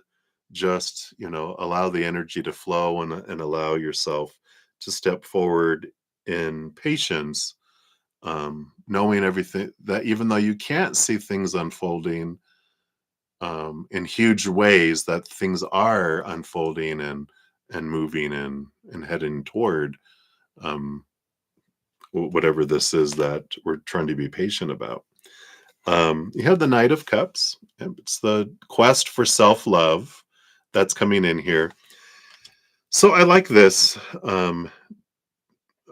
Tuesday, Wednesday energy. It's, know that there is no wrong emotion, to feel the emotions, flow through the emotions, allow the patience. I feel like you're going to need some patience Tuesday, Wednesday, because, and that makes sense now that they're bringing back Wednesday is the when your daughter's having the biopsy. It's like, okay, so answers. It's like, well, it's going to take time to get the answers back, right? So it's like there's a lot of emotional flow that's under the surface here. So sit with the emotions, understand what is yours, what is other people's, and um, yeah, I feel like that's the important piece of energy for you there. Realize what are my fears, what are going on in here, what am I trying to control, trusting everything's unfolding perfectly, kind of energy. And then Wednesday, Thursday, so this includes Wednesday too, we got the Justice card, which is information coming in, balancing energy coming in, clarity is coming in. The energy underneath all this is good. So 10 of Cups energy, it looks good here. Um, you're just feeling the emotions come from you. Yeah, right, from the cards. It's like, ooh. But I like this. 10 of Cups is joy, joyful energy. So with the clarity that comes in, I feel like it feels like good news. It feels like, positive, joyful energy that happens on Wednesday into Thursday. So that feels good, right? That feels like a good sign of that results seem to be uh, come in because we're not feeling anxious or concerned. There's this and information coming in that just feels positive. And then Thursday into Friday, we've got the Eight of Wands. Yeah, a lot of action, movement energy that comes in here. The energy underneath that is the Five of Cups. Yep. So it's about transforming emotions, being aware of emotions, um, And this makes sense. What I'm sensing here, because we do have that um, full moon lunar eclipse in Pisces on Sunday, just be aware of the energy is very strong emotionally here on Thursday into Friday. That there's a lot of that energy, right? Monday to Tuesday, Tuesday, Wednesday, Wednesday, Thursday, Friday. Yeah. So there is a lot of that you're picking up that's coming in. So you're going to pick up on a lot of different people's emotions around you. So just be aware that you can't control people's emotional choices and stuff. Because I feel like there's good news, but then there's like, you know how like we're like we fear, oh my God, this what if this means death, right? And we're all concerned about it, and then we find out it's not, and we're happy for a moment, going, "Oh, thank God it's not death." But now what? Then what is it? It's almost like, what, really? I mean, when we were fearing that it could be this and it's not, and now we're like, oh God, now it's this. We become pickier in a way, right? And it's like, let's go back to focusing on gratitude for the great news. Now, oh, but I have to do this and this now. It's like, yeah, but you could be dead, They're reminding me when we went to the emergency room a couple of weeks ago because she hurt her back, and um, there was this person that came in. There was all these people waiting. She came in and she waited 5 minutes. She came up. She goes, "How long is this going to be? Am I next?" And they were like, "Well, we got all these people out here." And "Oh, are you kidding me? I'm da da da da da da da da da da." And someone that felt very privileged. Um, and when we were talking to the nurse person, they said, it just blows me away because we had someone who died this morning in the ER that came in, and when they were taking their, pulse and everything, they're like, this isn't working, because they were turning cold and they died. And they were like, if they could see the difference, between the two. And I feel like that's kind of this energy, right? um, it's like, yeah, but it could have been worse. Let's have gratitude. I feel like this is what you kind of battle with a little bit of this. Yeah, but, and I feel like you can just trust all that energy, and you don't have to try to convince someone to change their emotions. Just let them feel what they want to feel. It's their way of working things out. So I feel like that's an important thing. And I feel like that's more than just your daughter. I feel like that's other people with other things too. And it's just like there's people that they're not aware of their emotional energy, and they're not aware of their reactions. And so there's a lot of people reacting emotionally in different places, and it's like, so pretty much put up your shield. There's a lot of emotional energy popping around. All right. And then Saturday and Sunday, you do have the Four of Swords, rest and peace of mind next weekend. I like that. And the Tower energy too.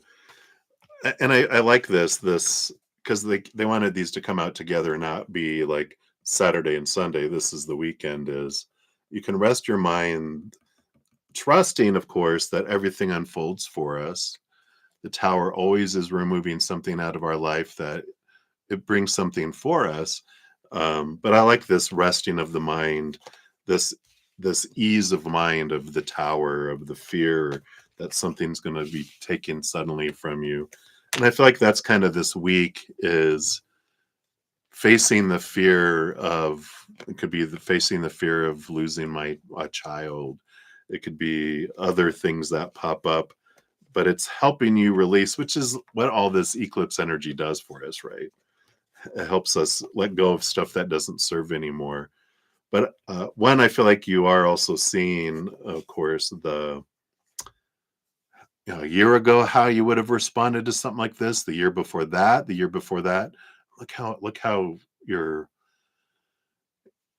not reactionary. You respond to things so much more than you ever have in your life. and just the way that you can help others through how you deal with stuff, not telling them how they should, but showing them how they can. And I like that. Beautiful. Let's see what your fortune cookie brings in here too. Let's see what we got for this week. Dun dun dun. You have nettle. Look at you. Look, we're doing stuff in a graveyard. Is that facing death? Facing the fear of death? She's doing her work, doing her cemetery work. All right. So nettle. So in Hans Christian Andersen's beautiful fairy tale, The Wild Swans, the heroine must pick stinging nettles with her bare hands and spin them into yarn to make the shirts that will transform her enchanted swan brothers back into men. Interesting. In completing this hard work, she must remain silent and she must suffer great pain. Nettles represent endurance. They remind us of the stinging agonies from which the deepest forms of transformation can emerge.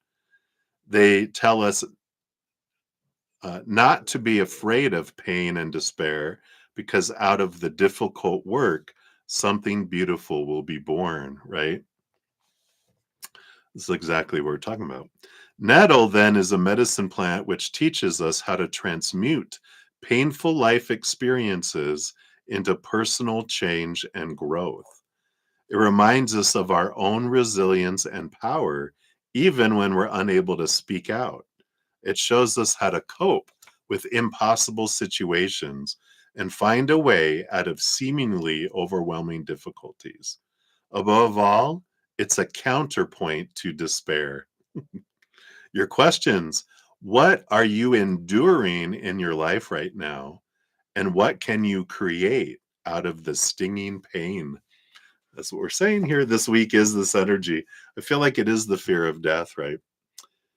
Because that is probably one of the biggest fears a parent has, is losing a child. Like, no, I get to go first. I don't want to have to put up with you with losing anyone. I get to go first, right?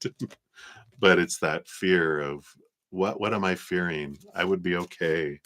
You know, she would just haunt your dreams, but it's the release of it. Not that you have to go through it, but the release of the fear around it. So I love that for you, Deb. What a fun week.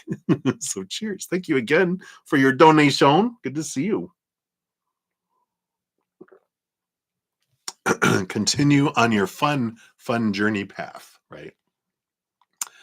All right. So we'll continue moving down the list here. So up next here, so we do have love within. So let me grab your timestamp. There we go. Perfect. So thank you for your generous donation. I appreciate that.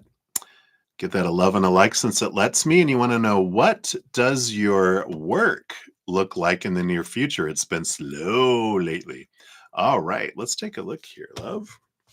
Give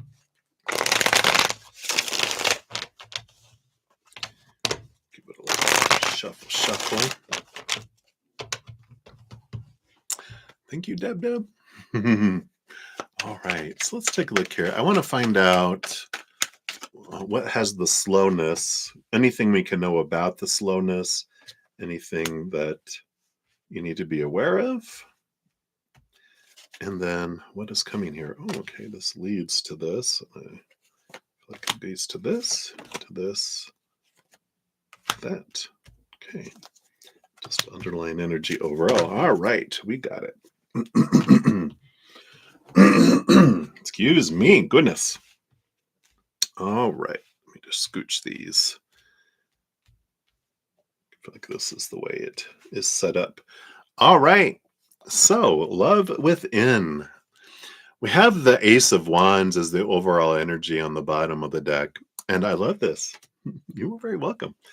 I love this because I feel like you're aware of your energy, and you know whatever you focus on grows and expands, and so it's like, you know this. And I feel like this underlying energy of the situation is really going to show you the power of your energy. And so, just to start off, and I feel like this kind of leads us into what they want you to know about the slowness. When things slow down, it's always for us because it gets our attention, right? And we're like, whoa, whoa, whoa, why are things slowing down? What's happening, right? Otherwise, we kind of just keep going with the flow of whatever's happening in life. But when things slow down, it's our opportunity to raise our vibration, to raise our awareness. And I feel like the big piece of the awareness is around our energy. Um, because of course whatever we do focus on grows and expands. So if I'm focusing on gratitude for what I have and what I have had, how work is going well, this is happening, and da da da da da da, where we, especially when things start going well, we're like, wow, we're in this gratitude stage. But then we kind of go into, this is the norm, and our gratitude can kind of sway back, as we do with humans, in um, going into the lower vibration of wanting and needing, which is actually lack energy. Because when we're in this moment about what I'm grateful for, with what I have and what I have had, that is in this moment, and that is, we feel like I have everything I need right now. Wow. But then if I feel like I don't have enough, or I'm afraid that it will go away, then I start focusing on need energy and want energy, which is lack energy, because it's I don't have, so I need, right? And that starts drawing in more lack. It starts drawing in, we begin to focus on our fears and what's not happening in our world instead of the gratitude with what is, right? Because this opens up conduits of receiving. This shrinks, traps, restricts, and pushes away. So it's a good energy to be aware of, and to have, like, when things slow down, oh, this is a reminder to come back to the now and focus on what I'm grateful for, because then that just brings in this energy of whatever we're grateful for, right? So I feel like that's an important thing just to start off as the foundation on the bottom of the deck of the overall reading. Let's see what else I want you to know here. Yep, the King of Coins. I like that. Here's the Pentacles, the work, the abundance of the outside world, and the Three of Cups, choosing joy. Finding our joy. Am I living my joy? Our heart will always lead the way. Coming back to our why as well, because when work starts to become work, that's like that's that lower vibration trying to live up to expectations of supposed to be. And this is coming back to our heart, coming back to our joy, coming back to this moment here. And because we're talking about what is the reason of the slowness, right? What can we know about it? And the King of Coins, one of the big things they teach us is about self worth. And because the king, of course, has experienced all of the suit of the pentacles. One of the big ones they bring up is the Four Pentacles energy, which is when the king was defining themselves by the three buckets of the outside world that we're all taught to define ourselves by, they felt unstable because all those things are unstable, which the three buckets are relationships with humans, situations like job, education, social status, whatever we can get into, and things, our bodies, our bank accounts, our possessions. Well, of course, our bodies and possessions, they break down, they deteriorate, they blow up, they burn down, they're stolen. So those are unstable, and those, you know, um, if we define ourselves by those, we feel unstable, right? Jobs never stay the same. Anything, situations never stay the same. We define ourselves by it. We feel unstable because they're unstable. And people, right? Relationships with humans, people change, people walk away, people pass away. So relationships with humans are constantly fluctuating and changing, so unstable. We learn through that Four of Pentacles with what the king is teaching us, that when they defined themselves by all those unstable things in the outside world, they did feel unstable until they were bored and tired of that feeling of instability and feeling of being disappointed in the outside world and feeling empty. that they turned inward and upward, and like, oh, there it is, the big Ace of Pentacles. My true worth in the upper realm, which is eternal, unconditional love energy. It is the only solid, stable thing in this realm. Eternal lasts forever. That's pretty stable. Unconditional, not even one condition, because that's what it takes to make something conditional. So, no conditions to have to earn it, nothing we can do to lose it. That's pretty stable too. So, this coming back in here, being in that state of gratitude for that I have everything I need inside of me. I'm so grateful. I'm so grateful for the stuff I do have in the physical world and the stuff I have had in the physical world. This is this wonderful place. And it's when things slow down, it's like, what is the saying? We don't know what we have until it's gone, right? And there's some truth in it that we're like, I get it. You know, I um, when things start to slow down or things get removed out of my life, it's not to punish me, it's for me to come back to that place where I even get even more. It's like the story of Job in the Bible. It's funny that they're bringing that up. There's one perception of it's like, oh my God, look, the devil tempted and they took all this away and blah, blah, blah, blah. And I'm like, but Spirit showed me the, because Job, they like all of their it's like all of their sheep die, all of the house burns down, the house collapses, kills all their children, they lose their health even, and in their lowest point they still were like grateful to the creator. They didn't lose their wife, which is like they didn't lose their spouse, which is like, is that a punishment that they had to keep the other spouse who was complaining about everything they'd lost, and they had to live with their sorrow? They had all of this taken away, but because they had gratitude, even in the awareness, I feel like they were like, they saw in losing everything, they realized how much they have and had, and then they got even more abundance. All that was returned 100-fold to them. And it's a wonderful energy. It's like God doesn't punish us. The creator doesn't do things to us. Our life always unfolds for us. So it's that energy of understanding when things kind of fall away, that it is for us in some way. There's always a gift in every moment for us. We just have to be able to see it, right? So I like that. Let's see what the underlying energy is here. Then we'll go forward onto what's coming here for you. Yeah, the Nine of Coins. It's interesting. Nine of Pentacles. This is about independence and coin energy. It's about there is that message, I have everything I need inside of me. Once I find that, then the outside world becomes above and beyond extra, and the floodgates open up because I'm not expecting or needing or wanting and pushing things away. I'm actually opening up the conduit of going, I'm so grateful. Then here comes the ding ding ding ding, like winning on a slot machine. Ding ding ding ding.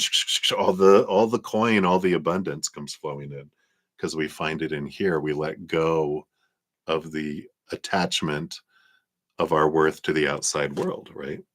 We have the Three of Swords, yeah, letting go of the expectations, and the Tower, yeah. So here's all the fears of things being removed away. This is that trusting that whenever is moved out of our path opens up space for things that are more in alignment with who we really are and to clear the pathway to move forward, like we were talking about. So it is about the expectations of when we think things are supposed to be this way, should be this way, must be this way, have to be this way. Those are those things that we start focusing on, the energy of what's not happening in our life instead of gratitude for what is. Because that when we expect things, it's like a checklist and we're going, is that happening? Yeah. Is that happening? Yeah. Is that happening? And since we're talking about work, right? Around work, well, that's not okay. Well, that's not. The checklist is just like meeting. Okay, it's doing what it's supposed to, but we start focusing on what's not happening and what happens with our energy, right? When we focus in on what's not happening, we get more not happening, right? So it's a return to gratitude um, energy. So I feel like that is the underlying what they want to know about why the higher reason why the slowness and work and this is to bring a lot to our attention so that we can transform things and allow more to even come in, because they always want to give us abundance, right? That's our who we are. All right. So based on this new energy, knowing these things, what does work look like going forward? Yeah, we have the high priestess. This is trust your gut, trust this intuition. The high priestess steps away from everything, connects with the spirit world, looks behind the veil, dives deep into emotions. So I like this. Secrets are revealed. And I feel like this is kind of what has happened with this new information. Um, Make sure to take time to connect with your inward and upward, even if it's doing a little gratitude ritual or something in the morning to set for the day, right? I feel like this awareness, bringing it um, to into your physical actions and your physical world will be important, because it's even though this isn't Pisces energy, it's I think it is Pisces. It's moon energy, which connects to the Pisces water element, but it's Pisces is about bringing the higher into the physical world. Um, it's an important piece of it. So I like that. You have the Queen of Cups. Yeah. This is so much. Queen of Cups is like the High Priestess for me. She rolls over the cup suit. Every queen gets a second portion of cups. Very emotional, very intuitive. So follow your intuition, follow your gut. And you have the King of Swords. Wow.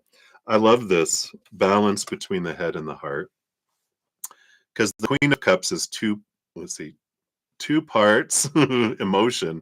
The King rolls over the mind. I mean, not the King of Swords rolls over the mind with the Queen, but all kings get a second portion of swords. So it's the King of Swords is double into the thinking, the Queen of Cups is double into the emotion. So it's the extremities between the two, and this balance between head and heart. Our mind wanting the supposed to be's and should be's, our heart going, no, go this way. You can bring them both to the table, and the head, instead of beating up the heart and trying to contain it, can support it and have the how can we make where the heart wants to take us? How can I support that? What kind of information can I do that? So I do feel like there is a little bit of change energy coming in here, maybe a little stagnancy and boredom regarding work, where you're like, well, this is good. I feel like I'm heading into existing, though, instead of living. When we do the check marks of the mind, we feel like, all right, I did it. I'm existing. When we follow the heart, they take us into living life. So I feel like you're ready for some more living, and the mind can support you in doing that. So don't be afraid to allow them to sit at the table together, where in the past they might have battled. If you bring them together and go, okay, this is the plan. I'd like to follow this in my heart, and you can help. I trust you that you can help us find a way. Really?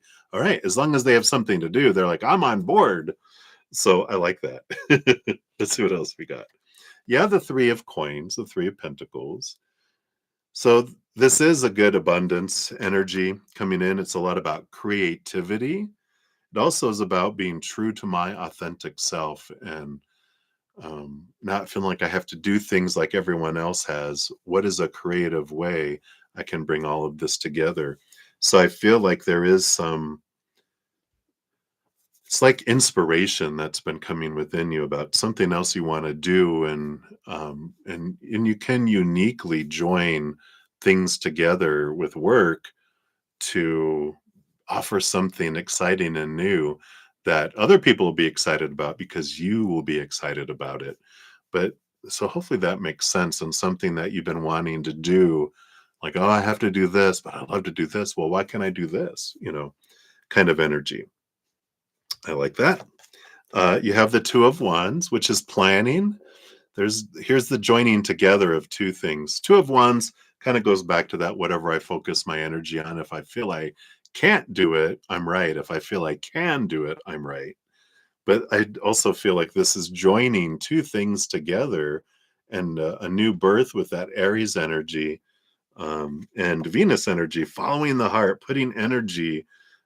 This is below the surface of the Three of Coins, putting energy into following my heart in this new creative place. And it's about, let me just plan my steps, because the Two of Wands is about planning, and then put energy behind it and put action behind it too, that this can bring things forward. Let's see where this is taking you. Yeah, the Tree of Life. I love this. And the Fool card. Two beautiful energies that come in here. The Tree of Life is unique to this deck. There's 5 unique cards. This is one of them.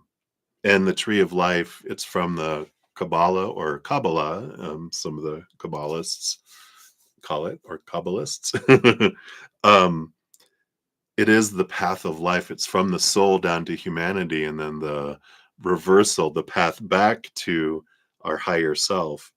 And so there is this ending and beginning energy of the Tree of Life, and the Fool card being the 0 card. It's the first card in the major arcana. It's, I've reached one level, I've reached a cycle, the ending one. I have a victory. Now I'm ready for a new adventure that's full of possibilities, free of expectations, and stepping forward. So I feel like all of this coming in here, there is this nudge of heading forward into something new, something exciting. It's not about abandoning the old, though. It feels like it's the joining of what you're doing with something else and creating a unique service or a unique approach to things that is ultimately, what's important is that it's exciting for you. And then because it's exciting for you, other people get excited about it because they're like, oh my God, what a combo. It's like they're reminding me of someone who's a therapist and someone who loved painting. And they were like, God, I wish I could combine painting and therapy.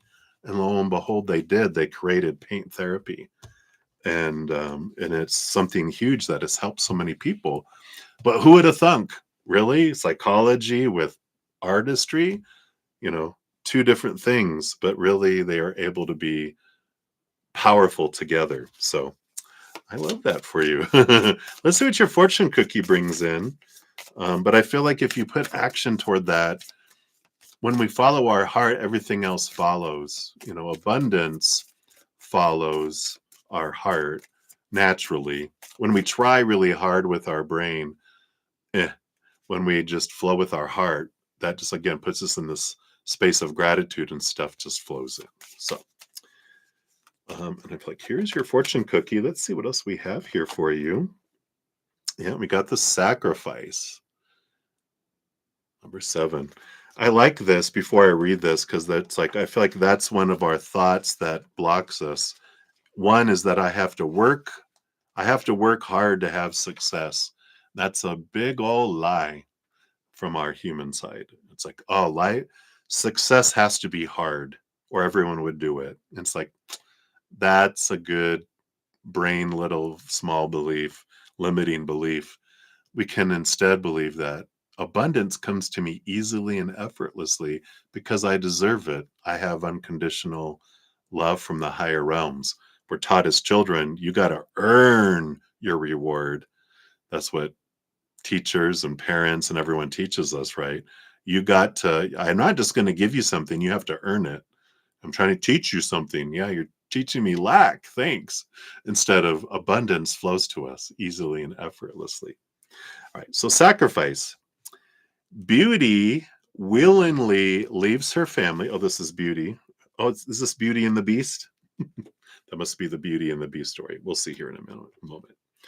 So Beauty willingly leaves her family to marry the Beast, okay, so that she might prevent him from killing her father. In the 2nd century story, Cupid and Psyche, Psyche is sacrificed by her family to an unknown monstrous bridegroom in an attempt to appease the goddess Venus. Beauty's sacrifice transforms her life, and her appreciation for the beast's kindness and gentleness leads to his return to his natural form, a handsome prince, so leading to her ultimate happiness. Psyche is rescued by Zephyrus, the west wind, and after a long journey on the road of trials, ultimately marries Cupid and herself becomes divine. It says, such joys are hard won, though, because until Psyche and Beauty surrender their attachment to their previous lives and give themselves over to the unknown, they cannot achieve the happy ending that's waiting for them along the road ahead. Letting the old go on in this new adventure. I love it. In most fairy tales, something old and comfortable must be left behind to make room for growth and the transformed life. But there are no guarantees, and the outcome of the story will always be uncertain at the beginning. Nevertheless, the heroine must be willing to risk everything for the ending that she longs for. Wow. So your questions are, what thing that you hold dear will you have to let go of or leave behind in order to move on through your life? Interesting. Leaving the old mindset that it has to only be this to combine something or whatever this new journey is that you're being inspired to take. So I love that for you, Love Within. Hopefully that resonates for you. That's what they have right now. So many blessings to you. Thank you again for your donation. I greatly appreciate that. All right. So we will continue here. Let me just make sure where we're at and give everyone an update here. All right, I'll grab this one here too. Whoops.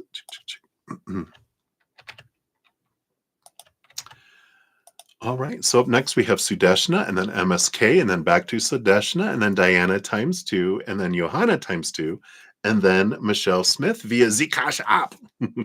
So thank you guys. Again, let me take a sip here. We'll continue in.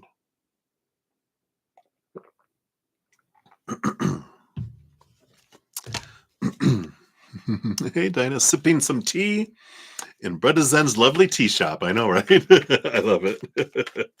All right. So, Sudeshna, you are up. Let's grab your first timestamp. Go. That's number 1. Like I said, we'll circle back around for number 2 here in a moment. Let me just get up here. All right, let's give that a love and a like since it lets me.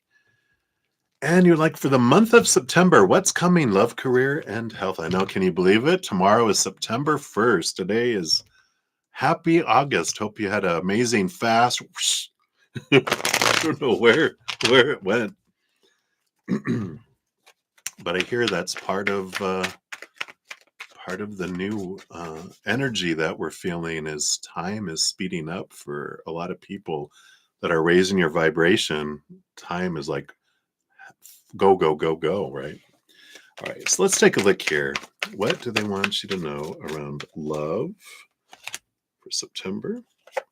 Career, right? And then health. All right, and then just overall underlying energies. Of course, for health, disclaimer, in the description box of the video, I am not a licensed medical professional. Excuse me, as I choke on my spit. Tarot's for fun and entertainment purposes, so always seek professional assistance for important decisions in our lives. And of course, I accept no liability for anyone else's decisions in any form ever. I'm just taking responsibility for my own. That's enough. All right, let's take a look here. So around love for September here, Sudeshna, you have the 8 of Wands. Interesting movement here. Let's see what else. Queen of Coins, Queen of Pentacles. All right.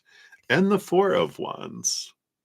Joyful gatherings and celebration, movement of your passions. And I feel like the combination of all these, there's a lot of action energy, but it's about self-love and mother nurturing yourself a lot during the month regarding love. So I don't feel like there is like a new love coming in. I feel like there is this focus on your love for yourself and doing things that you love. Like go out and live your passion. Go out and enjoy gatherings with people, get really comfortable with loving yourself, because every relationship that we have of the outside world is a reflection of the love that we have inside of us. We can't love someone more than we love ourselves, nor receive love from others more than we love ourselves. So if I love myself this much, no matter how much love I want to flood out, it's going to bleak, bleak. No matter how much love someone wants to send in, it's going to drip, drip, right? So, one of the biggest things we can do for our loving experiences of all kinds with all kind of human interactions is raise our self-love, because as that expands, then so does this, right? So it's a win-win, win-win-win. I feel like September is about focusing on your self-love and doing things you love, because eventually I feel like doing things that you love is where you'll bump into someone who's doing something they love, and you guys will have that in commonality, and that's where a spark could happen. Just saying. But for now, I feel like September is inward, upward, and expressing your passions outward and doing things you love. Then for career, let's see what we got for career. We have the Knight of Wands. I do feel like you make some choices here. Yeah, Ace of Swords. So I like this for you. I know that your career and what's going on with it and all that is so confusing. You have so much going on, right? Trying to decide. Well, Ace of Swords does show that you get significant clarity in September about career, and the Knight of Wands is the quest of you stepping into your power of, what do I want to do, not what I think I'm supposed to do. And I feel like that's where a lot of clarity comes in, because you're deciding and taking your power back instead of trying to live up to opinion of the outside world. You're going, it's my life to live and I have to live it every day. What do I want to do? But I feel like you are taking action in September. There is action that it's you taking action. It's not things happening to you or for you from others. Like, we're doing this. This is what's happening. This is you initiating change and action in your career. I feel like the underlying energy is for this for you, and that makes sense, because I feel like that's probably, besides love, I feel like work is like right here in your face, right? Yeah, you have the Chariot. Here's the power of choice. I love it. Here's action and power of choice. So this is about your career. You get to choose your story around everything, your emotion around everything, your energy around everything, your physical actions. You can't control other people's choices of their story they're going to put on your life, how they're going to feel about your life. Yeah, we can make it easier or harder, but if that requires us to shrink our life so that other people can make it easier for them to be happy about the life I'm living, it's not worth that sacrifice, because they're always going to be disappointed in some way, somehow. If they have a long list of expectations, we're not perfect. We can't live up to that, especially since our list is different than their list and we don't realize it. We think everyone has the same expectations. None of us have the same expectations. That's why it's kind of a setup for disappointment. To experience disappointment in this life is that um, everyone has different expectations. So even if we like, I nailed it, I hit all of them, we hit all of our expectations, but some of ours, there's stuff missing off our list that's on others. And that's where the disappointment happens. We didn't even realize, what, really? You had to do all that, but wear a red shirt and you wore a blue shirt. So disappointed. You're like, what? Why does that matter? It does. It's so important. It's just realizing there's a lot of stuff out there that will never please everyone. There's always going to be someone that's not uh, happy. I learned that they're reminding me when I worked in a big um, buying office, and there was all these cubicles. There was 100 people in there, right? And this is when I was younger, and I was clean shaven, um, and I went away on a vacation for 10 days, and I didn't shave at all. I came back, I decided to keep a goatee. And you would think that I broke, one of the commandments or something. When I came back, people were like, There were people that were like that liked it, and I was like, "That's great." And there was people like, "Oh, shave that off. You look. That looks like you're dirty," because it wasn't like full in like a big beard. It was the beginnings, right? They were like, "Shave that. You look better clean shaven." Other people were like, "Oh, grow a full beard." Other people were like, "Grow these chops. The long sideburns." Other people just have a mustache. Everyone had all these opinions around my facial hair, and I realized I'm not going to be able to please uh, most of them, because if I shave it and just have a mustache, the person that liked the goatee, the one that wanted a full beard, they're going to be unhappy. If I do this one, all those are unhappy. And I realized it's my face. I'm going to do what I want with it, right? And that's that kind of energy that comes in. So hopefully that helps see the picture there. All right, and let's take a look at your health. You got the Knight of Coins. Slow down. And the World card. So here's the victory. End old cycles, begin new adventures. This is about letting go of a lot of expectations. When we have all those expectations, and you can talk about how it makes us feel so stressed trying to live up to everything. Stress impacts our body. Majority of illnesses and things that happen with the physical body are stress related, according to Google. Again, I'm no licensed professional, but the more we can calm down and slow down and enjoy the adventure, enjoy the moments instead of rushing and freaking out about what is happening and not happening, the more our body can repair itself. Our body works the best when we're not in fear, when we're not stressed. It's an amazing self-healing machine. It can do so many things if we let it, right? So I do feel like there is this need here with the World card to take things into account, to slow down, calm down, rest, um, get out of the fear of the future and come into the gratitude of the moment is something that can help us all. I know that's what helps when, oh God, what's going to happen next? What is this going to mean? It's like coming back and realizing I've got everything I need right here, right now, inside and up with the creator and that, and look all the stuff I'm grateful for that's in my life in this moment. I'm good. I'm more than good, right? So I love that energy. Let's bring in the fortune cookie here too for this one. So this will be your fortune cookie for this session. Just doing one per session here, just for time and fairness for everyone. And we have the locked room, card number 12. You have the key for the lock. Ooh, I like that. So if you feel like you're blocked, I like this energy. Let's see what this is about here. So curiosity killed the cat, or so the old saying tells us.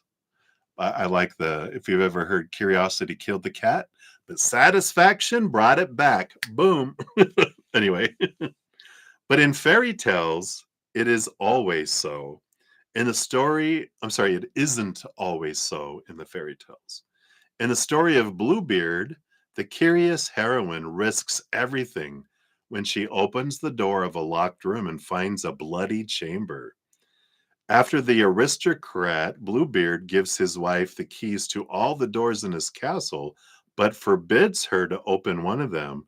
She disobeys his order and so risks angering him when he finds out what she's done. And yet, the knowledge she gains from discovering the brutal deaths that he visited on his former wives also enables her to escape the same fate. I love this. Escaping the mind. This is the mind of all the expectations, allows you to escape the downward spiral, the exhaustion, everything that all that stress brings to us, right? In insisting on opening the door to the locked room, the heroine was listening to her intuition. She'd sensed from the beginning of their marriage that something was wrong and that not everything about her husband was exactly as it seemed. But secrets are complicated things, and uncovering them will always have consequences. Whether those consequences are a help or a hindrance will depend on the ability of the heroine who stands on the threshold of knowledge to listen to and act upon the whispers of intuition, following our heart, following your gut, right? So, is there a secret at the heart of your relationships? What does your intuition tell you about the ways forward? Wow, I love that. Sitting in that stillness, seeing what your heart and intuition say. All right, so that's what they have for your first one there, Sudeshna. So many blessings to you. We'll circle back around here in a moment after MSK. So, MSK, you are up. Let's grab your timestamp. Boom, boom, boom. There you go. Thank you again for your donation. Let's give that a love and a like here. And you'd like to know, do we see a marriage proposal coming in the future? All right. Let's see what we got going on.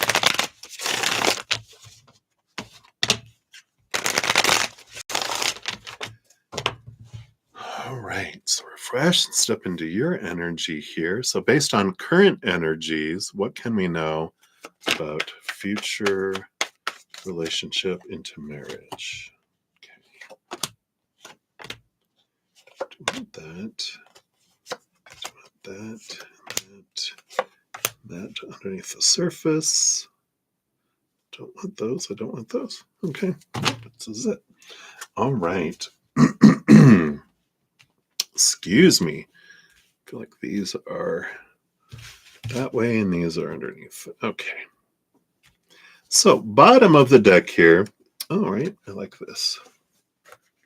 Okay. They're like all three of these. So, the bottom of the deck, they wanted to bring these in. You started off with the Seven of Swords.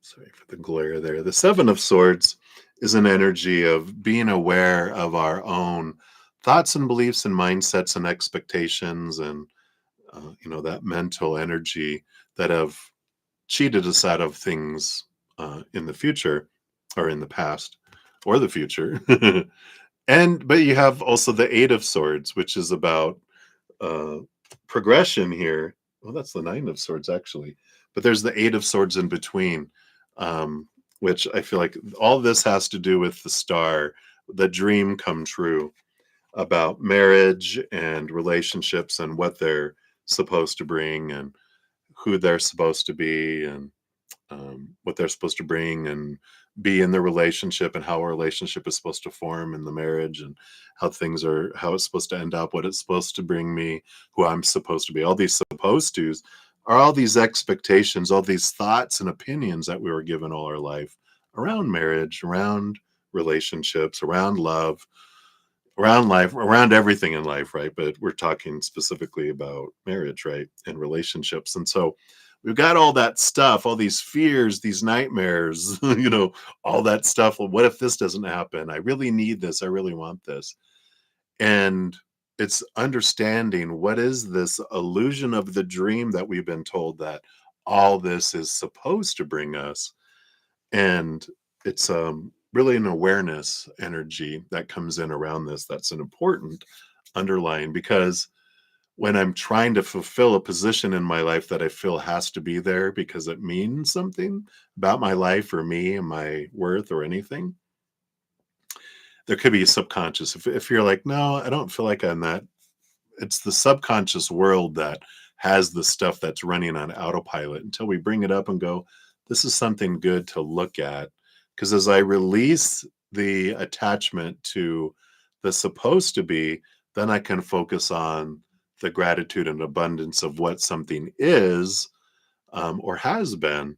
And that energy allows growth and movement. When I focus on all these roles and all these supposed tos and all these, this illusion of a dream of what things have to be, that focuses on what's not happening. It focuses on the lack. It takes so much when we have expectations. It takes so much just to get to zero.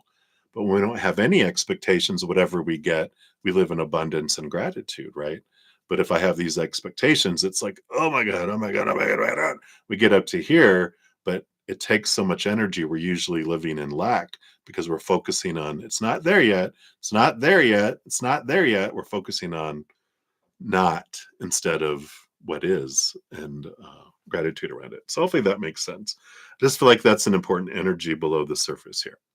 All right. I'm sorry, let me take a sip here.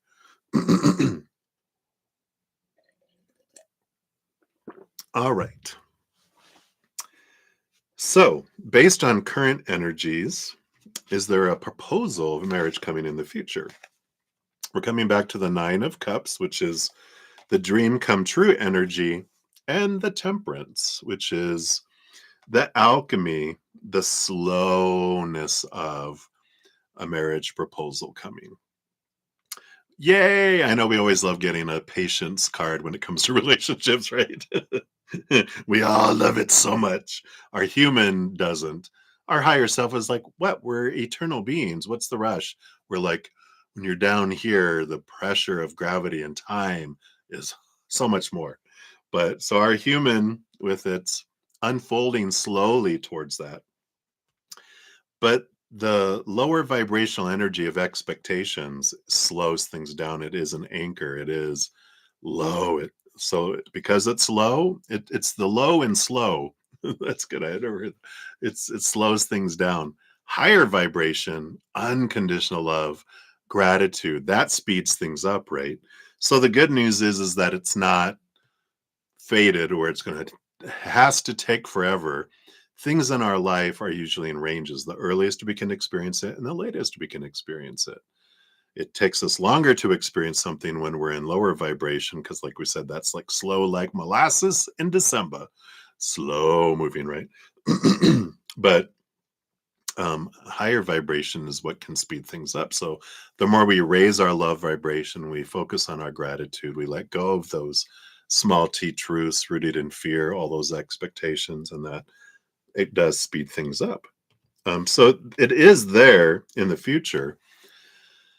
You have the Seven of Cups, and the underlying energy with that, it does tell me here that you don't have a fated relationship in this lifetime with one specific person. Sometimes we'll have like they'll show me a map and there's just one person overlaid across the entire thing. Just there's different times depending on the choices you make. You'll meet them sooner or later, right?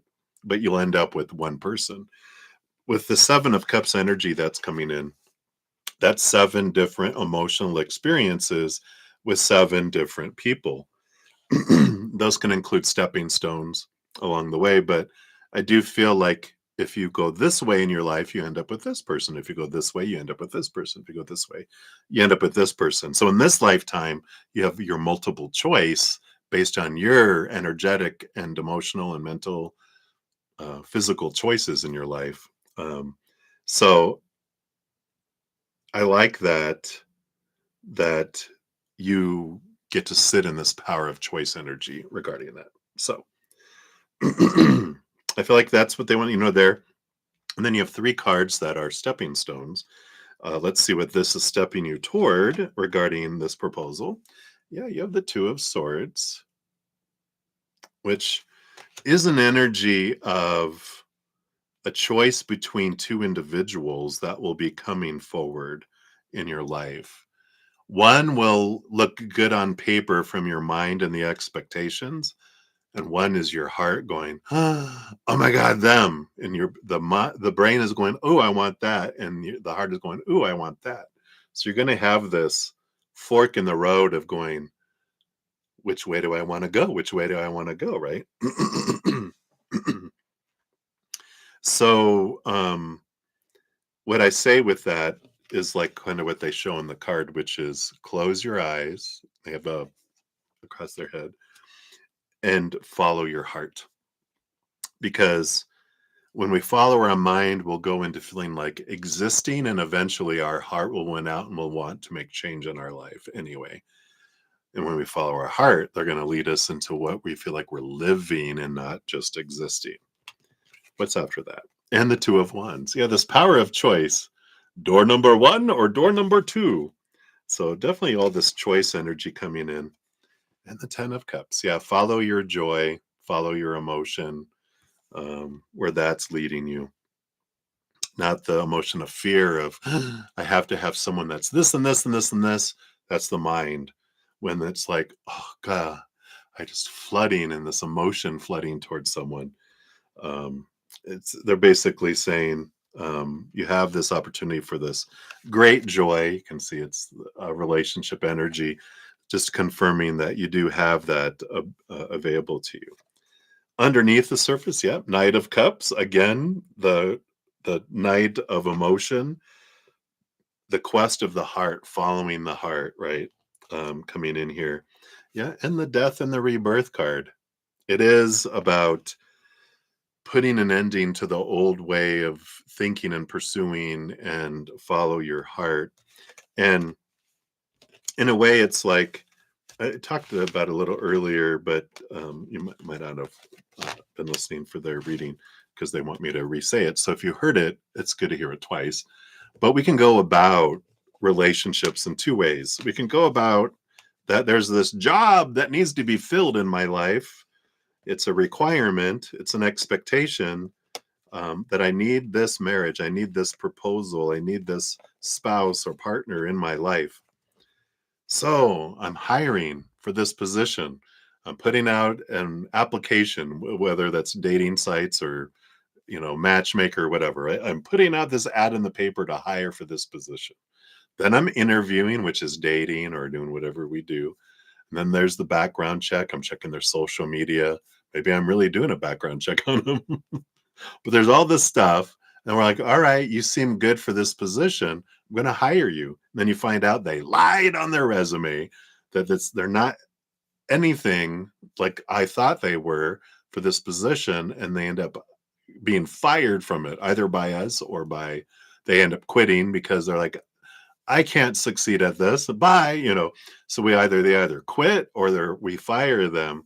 Then we got to start the process all over again, trying to find a position to fill in our life. And doesn't that feel like work? It does. It sounds exhausting, right?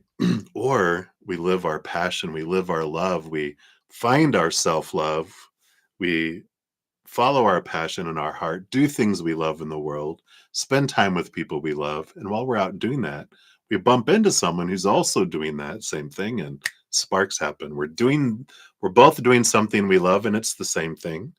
And then um, sparks happen and we start hanging out and something organically grows from that.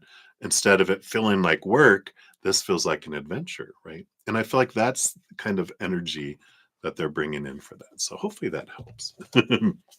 Let's also see for your fortune cookie here what they have for you regarding proposal. The fairy tale, right? And you have the glass mountain. There you are, way over there.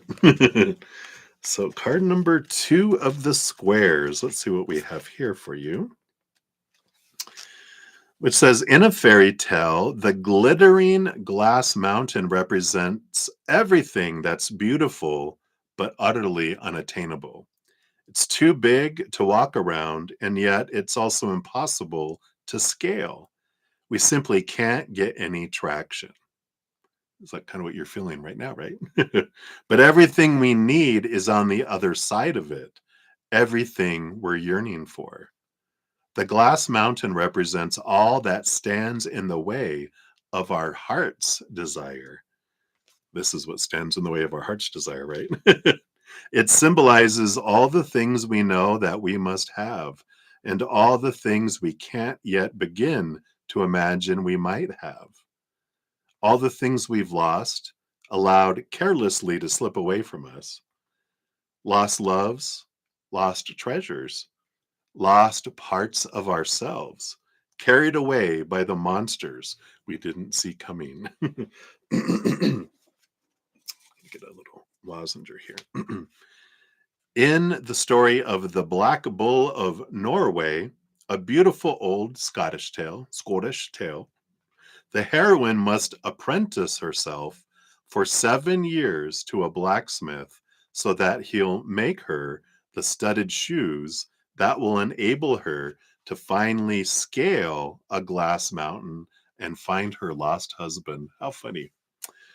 This card then reminds us that although we'll always meet obstacles during our journey, there will also be ways, often unexpected, no expectations, to surmount them. So the question it brings you, what's the nature of the glass mountain that stands in your way, and how will you scale it? Interesting. So hopefully that helps there. That is what they have for you, my dear. Thank you again for your donation. I really appreciate that. Let me take a all right.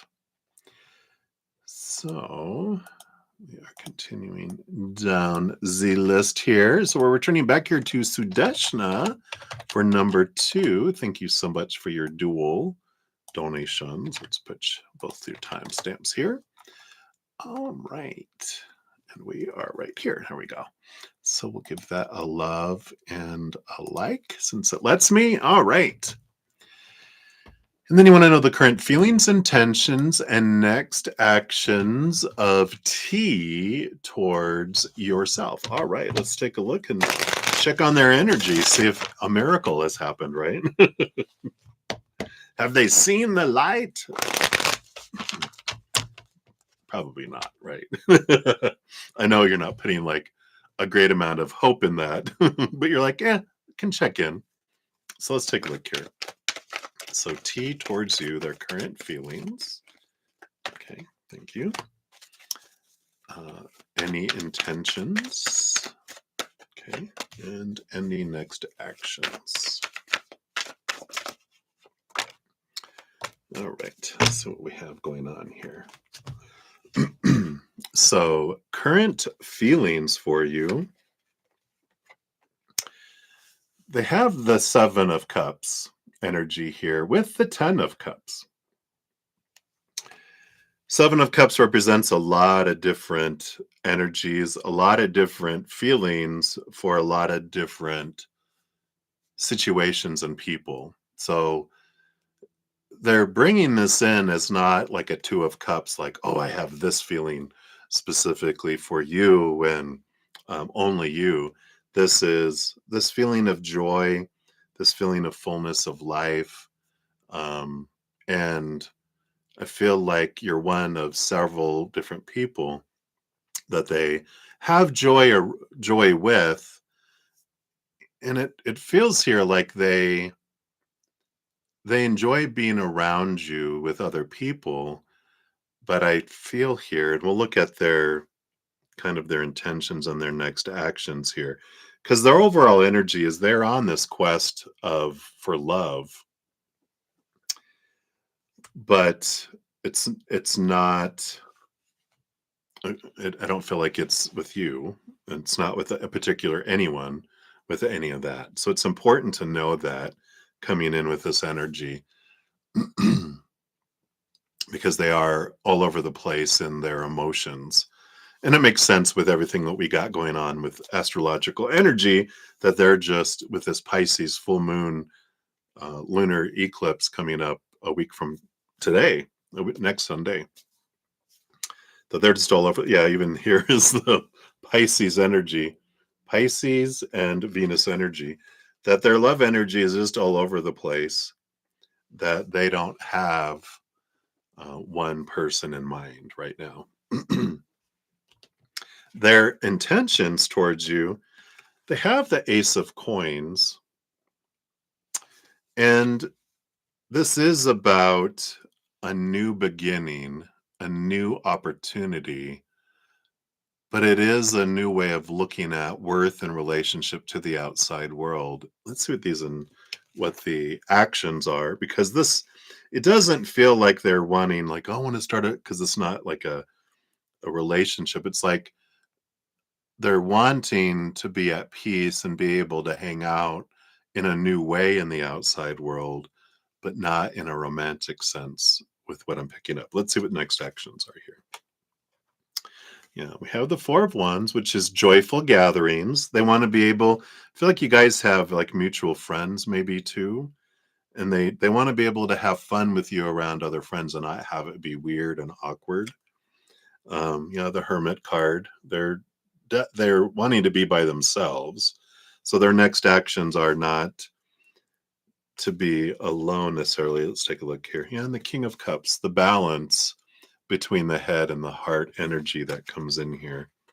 So they're wanting to be able to hang out with you because they like being around you with groups, but not in like a one-on-one kind of romantic sense and those types of things. They like being able to interact with you or with the groups and wants to be able to have peace of mind around that. But this energy, it feels like, I like who you are. I like hanging around with you, but it gets when like the romance piece, that is what brings in blocks and challenges between us, is kind of the energy I feel comes in from them. And that they like you as a person, but they don't see you being that person they're married with. And when we've done tons of readings before, all the reasons why with mother and or their belief systems and all that kind of stuff, that it's so important that all that aligns, that they're like, there's no way for me to get you into all that with, you know, what has happened in the past and your beliefs and the difference of their beliefs, especially. It's huge. That's huge for mama, which makes it huge for him, right? So I feel like it's more, hey, hanging out in group things. They like hanging out with you there, but the one-on-one, I don't feel like intentions with that. So that is what they have for you for that one right now, Sudeshna. So thank you again for your donation and many blessings to you. All right. So we'll continue and down the list here. So up next, we do have Diana. Let's grab your timestamp here. This is for ×2. So we'll bring that up here. And just so everyone knows where we're at, we have two for Diana and then 2 for JoJo. And then we have Michelle Smith. And that's where we're at, I think, currently for donations. All right. So, Diana, we are up here to the popcorn, the popcorn sticker, and the luggage. All right. Thank you for your dual donations. I think your questions are further down here, though, if I recall. Yeah, there we go. Yeah. So, sipping some tea in brudda-zen-llc.square.site little tea shop. So, you'd like a read on CP and FS, the beginning, middle, and end of September. Also, this weekend, CP told us they are traveling to Mexico for work. FS has an opportunity to join them on the week-long trip. However, FS is not. Yeah. CP's true thoughts and feelings on staying behind.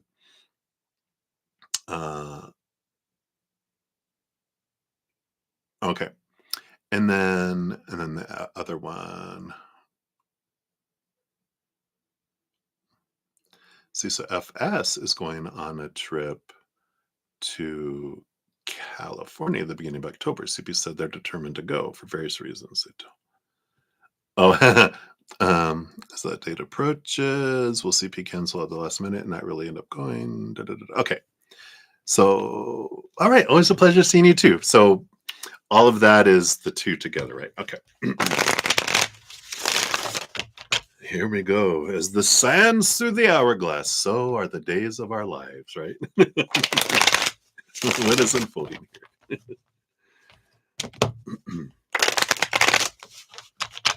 Like we've done a lot of readings on them. And we have that. There's a few people that have readings that are following some important people in their lives, and I feel like because I connect with their energy so much, I feel like I know these people.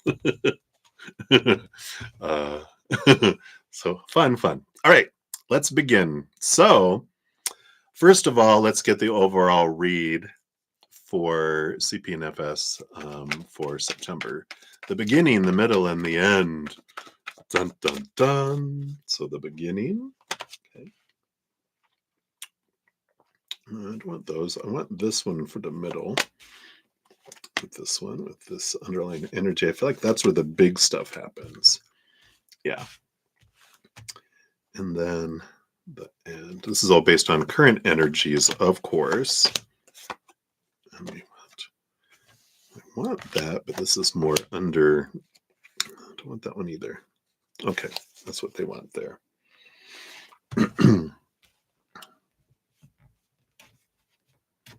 Your mom's mama saying hi.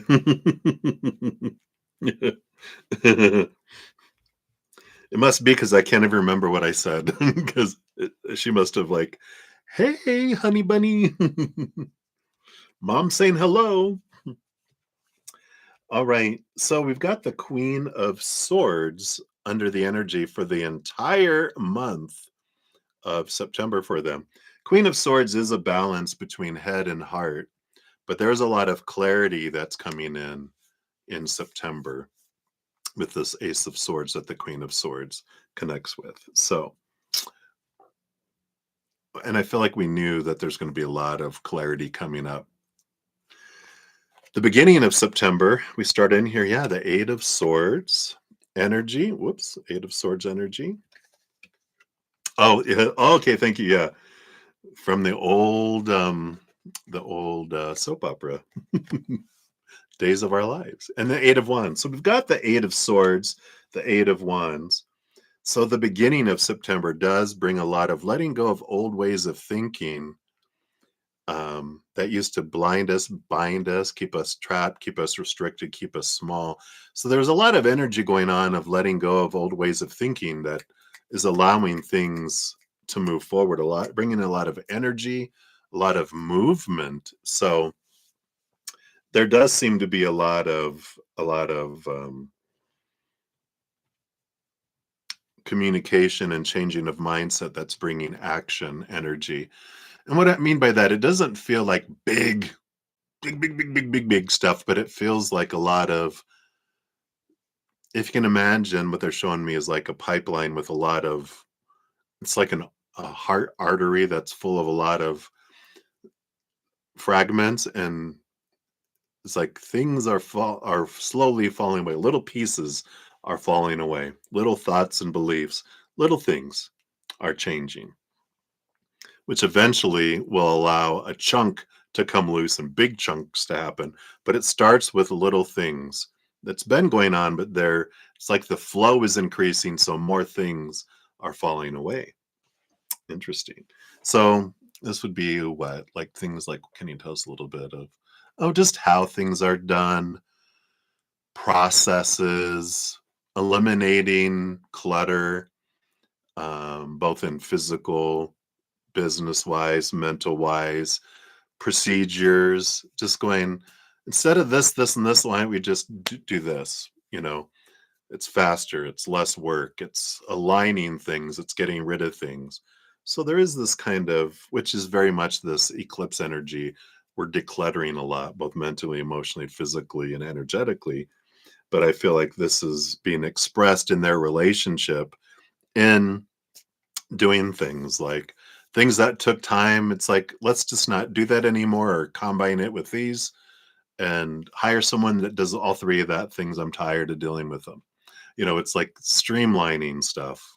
Feels like it. Right. And then the middle of September, we've got the Justice card. Yep. So here's more of that Ace of Swords energy, balancing things. Ooh, yep. Emperor energy, Aries energy. Two major arcana in the middle. The Justice card about seeing things from a higher perspective. Again, balancing all this stuff that's small t truths and expectations and all this stuff, and realizing, what am I doing all this for?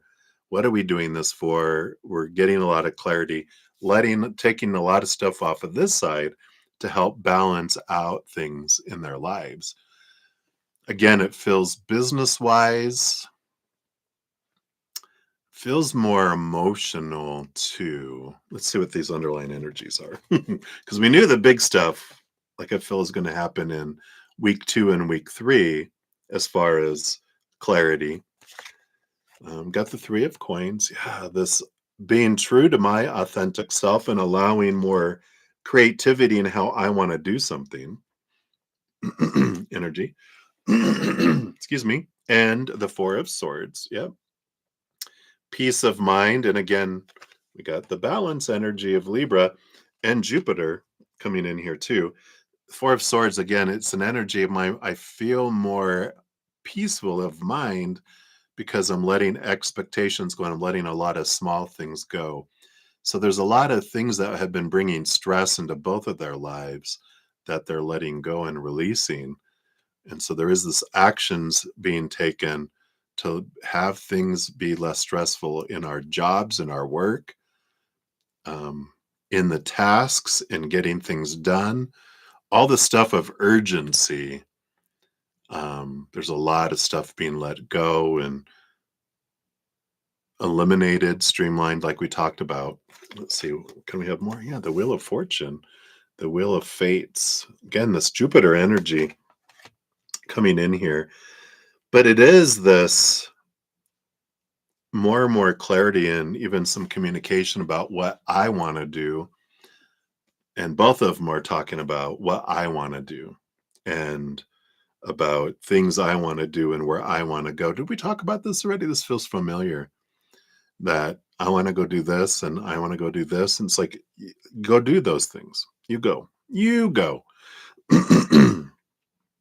So it does feel here like that wheel is turning and there's more peace. It's like they're getting used to talking about doing things separately and differently. And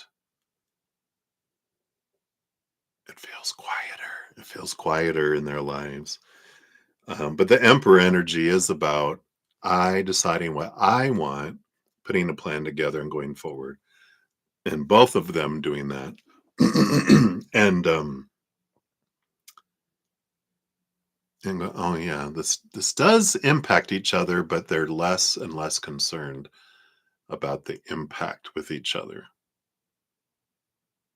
Interesting. Let's see how the end of the month ends up. Based on current energies, we do have the 3 of Swords. Yeah, expectations equal disappointment. And the King of Coins. King of Pentacles. There is some financial disappointments that kind of kick in here toward the end of the month. Things don't quite work out in the physical world like we want them to, but it doesn't feel extreme. I feel like it does as we go into the other questions around the, you know, the trips and stuff. I feel like it is about, well, rather than spend this money, we can use this money somewhere else. And they're like, yeah. So I feel like that does influence a lot of decisions of going into trips and different things, because they're like, we need to cut some corners, because this didn't come in like we wanted it to. But so it's like a blessing in disguise, right? Because I feel in the end, they're like, yeah, um, that is a better decision. Let's see what else we have here too. Of course, we'll get more into those. We have the 4 of Wands. There is joy, celebration coming in here. A gathering here at the end of the month.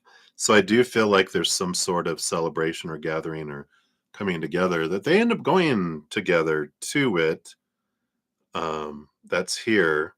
Could be it's a wedding or marriage energy. So there could be like a wedding or something that they're going to. And it's because they both, I don't know if it's a friend, a mutual friend or a family member that they both like and they both want to be there. So this is like, yeah, let's go. Let's both go, energy with that. Might be the last hurrah. We'll see more about that. We have the 8 of Coins. Yeah, they definitely are putting in a lot of blood and sweat and tears to try to see the overall, the coin, the money. They're putting in the work to and seeing the fruition of things coming in. So I feel like they're both really turned like a lot of their energy into the job, into the work, because they feel like they can, you know, get into that's the thing that feels steady for them. That's the thing where they're really focusing on defining their worth by right now. So I do feel like that's kind of how the month of September is geared right now to unfold based on current energies. Of course, we know how that goes, but we'll dive into here more specifically these trips too. Let me just put these cards back in, and we'll pull the fortune cookie too. See the overall stuffs that's coming in there. All righty. So, sorry as I crunch my cough drop here.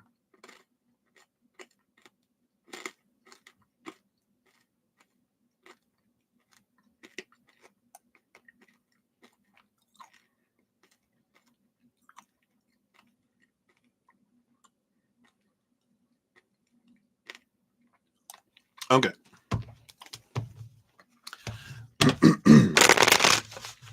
So this one is about, so let me get this straight here. So CP is traveling to Mexico. FS has an opportunity to join them, but FS is not. And so CP's thoughts and feelings on FS staying. Okay, got it.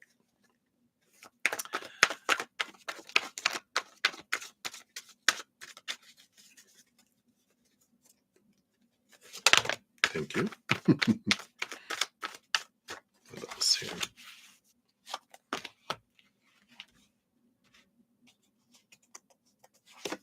And that, let's see.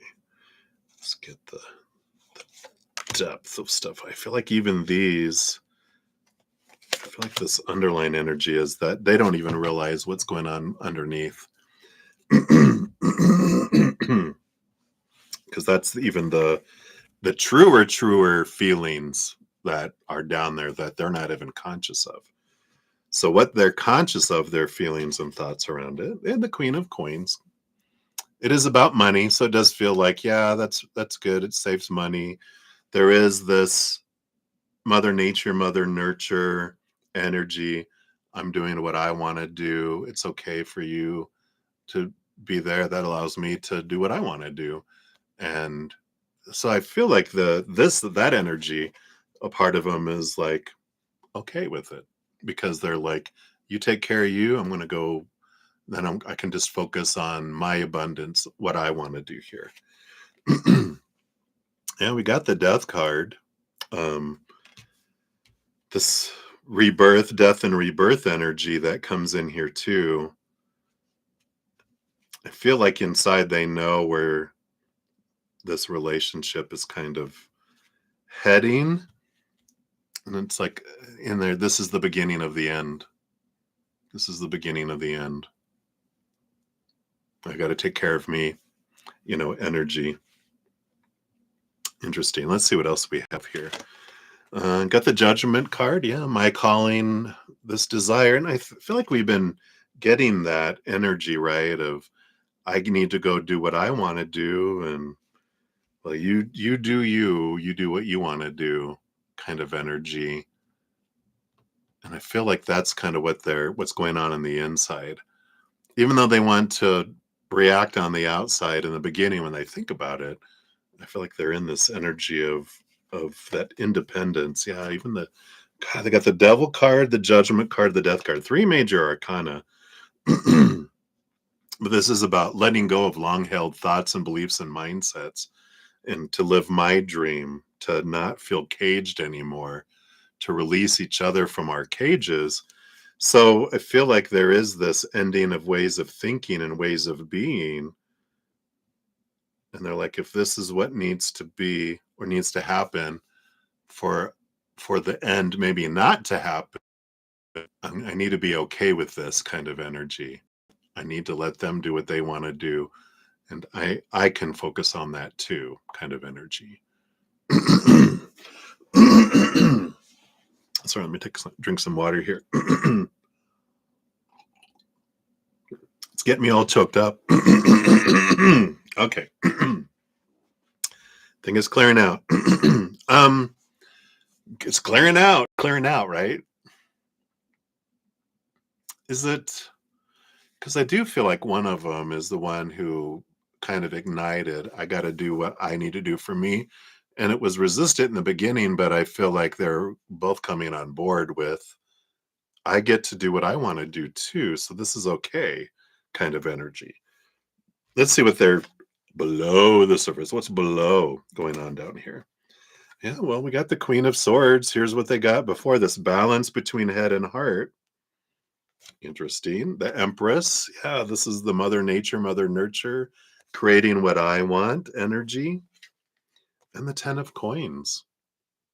The feelings of abundance and fullness of life and harvest. So ultimately, it feels like this is in a way, it's almost are looking at it as a win-win-win kind of energy.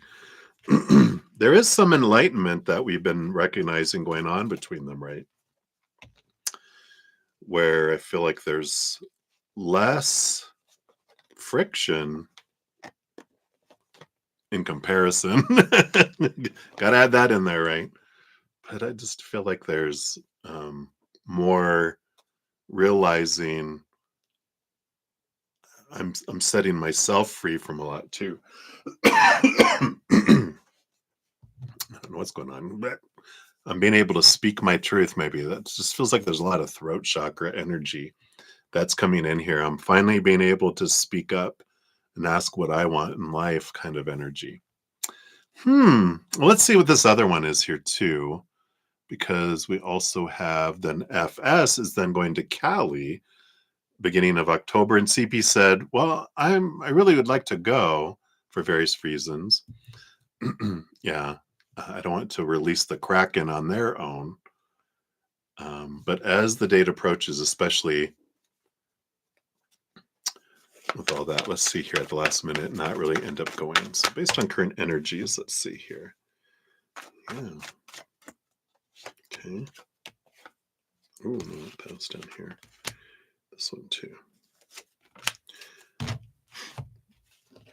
Yeah, I feel here we've got the Chariot card along with the Death card. So two major arcana again. That's coming in with all this here. So we do have this this bit of, I feel like they end up not going with that Death card, of course. That's like, what? But I'm just really caught in this power of choice energy that they're realizing they get to choose for them. I get to choose for me. And let's see what this other energy is. Because that trust. So sorry. That trust energy here. Yeah, with the Wheel of Fortune. We had these cards in their other reading, right? And the Two of Cups. This is what's best for the relationship, to let them go have their time here. Whether I'm there or not, it's not going to change anything. What else do we have here? Yeah, the Palace of Swords. See, this is what I was saying here. The Palace of Swords, this is a card unique. Palaces are unique to this deck. And it's like a place of safety where I can speak my truths. And that makes so much sense with the throat chakra, like I was saying. I just felt so congested that I was having trouble getting my voice speaking, but I'm getting clarity of stating what I want in the relationship, and there's clarity coming in to the relationship. Yeah, and the Eight of Wands, a lot of energy, a lot of passion that's being shared, and letting go of the expectations. There is this, that's like the Devil card, the freeing from the cage of all these expectations and thoughts and beliefs about supposed to be and should and need to be and have to be and must be. They're freeing themselves, I feel like, through September from a lot of that. Both of them are. That's that balance of the heart and mind, realizing my mind is ruining my life and it's time for me to let things go and let go of control of things I can't control anyway. So it does feel here there is a lot of, I feel like they will cancel and let them go on their trip. They go on their trip alone. And I feel like, again, there's a lot of thinking, a lot of clarity. Here comes the throat again. That they will be able to think more about things, about relationships, about what they want, what they don't want. And both of them do. I just feel like it's a huge piece of all that. So let's take a look here. Let's see what the fortune cookie. Tell us about this fairy tale, right? Tell us about this journey that they're on here, right? Here we go. Sorry, let me take another sip here. Some reason, phlegming up today. After 3 hours of talking, why now, right? All right. Well, we've got solving card here. Interesting energy. Card number 11, which is new beginnings, new levels of things, right? If you think of all the pages and all the suits, that's the number 11. It's a higher way of looking at things. It's a new way, an evolved way. And this solving energy, let's see what this story brings in. Many fairy tale heroines are required to solve a riddle or some similar mystery before they can escape imprisonment or gain what they might need to move forward in their story. What? And so, in Rumpelstiltskin, a young woman must guess the name, otherwise take her newborn child as payment for helping her to spin straw into gold. In other fairy tales, it's the heroine who has the riddling ability and uses it to test others, testing each other with their riddles. That's funny. In the Brothers Grimm story of The Riddle, for example, a princess declares that she'll marry any man who presents her with a riddle that she cannot solve, right? Isn't that funny? Riddles remind us that words have, especially when that riddle involves naming something or someone. Again, the naming, the speaking energy. Isn't that crazy? In the old stories, if you can name something, you'll have power over it. But more than anything, a riddle is a test. The solving of a riddle always requires the heroine to be quick witted. However, because reciprocity is a strong theme in fairy tales, usually the answer can only come by with the aid of some creature or magical being that the heroine herself has helped. Interesting. The questions that come up around this situation. What's the riddle they need to solve or the paradox they need to resolve in their life right now? And that's that's the riddle. They're trying to figure out, what is this paradox that we need to solve? What is it? What's the riddle? So a lot of thinking, a lot of speaking energy that's coming in here, but this is a solving energy. I like this because it is, we can't keep doing what we're doing. We need to solve this or it ends, it dies. And I like that.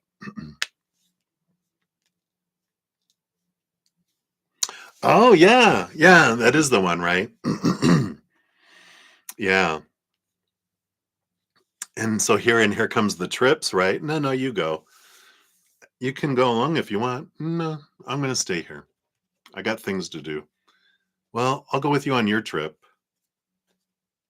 Uh, and they're like, you don't have to. And then I feel like they realize this is good. It's good for us to have distance. Because I do feel like when they come back, things are different. Like when he go, what not he, but when they go away on their trip to Mexico, when they come back, things are different. And then, like better, smoother. We'll say smoother, not better, because it's neither good or bad. It's just smoother. And then they're like, "Yeah, you go on your trip," and then they come back and things are even more smoother. It's like when they're gaining their identities back, they're not competing and they're sharing. They're happier, and so because they're happier individually, they're happier interacting. Not that they're going to stay together necessarily, but it just feels freer for both of them. Interesting. Dun, dun, dun. All right, my dear. Well, that is what they have for you for this. And when I eventually get to the free readings, we'll grab that one for you as well. All right. Excuse me. Cleared out. Let's clear that energy. All right. So I just hit 3 hours, but I've got here, I've got 2 for Johanna, and then we have Michelle. Oh, and then hey, Summer, also known as Moonlight. Let's grab yours. Thank you for that. And then 2 for Just Alice. Hee hee.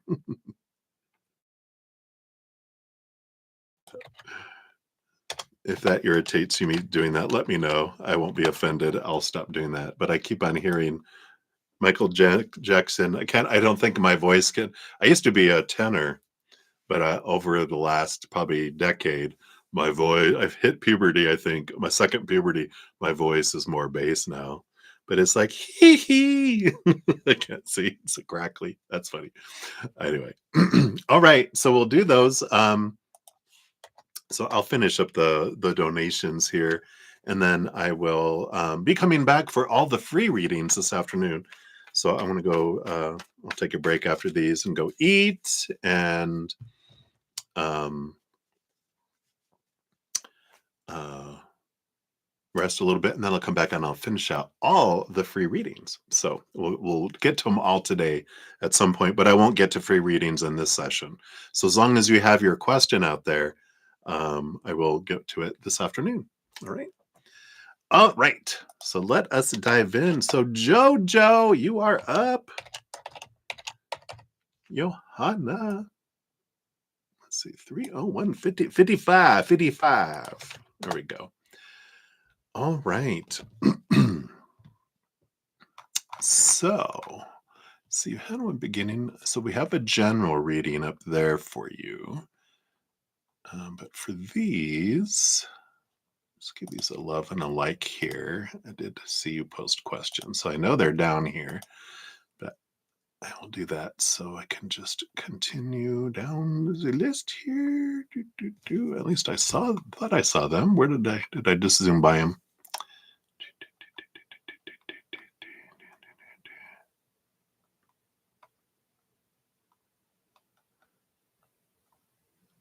Oh, there it is. Here's number 2. Reading. Well, here's. Oh, so you want your first one to be the general reading? If you're here, let me know. Let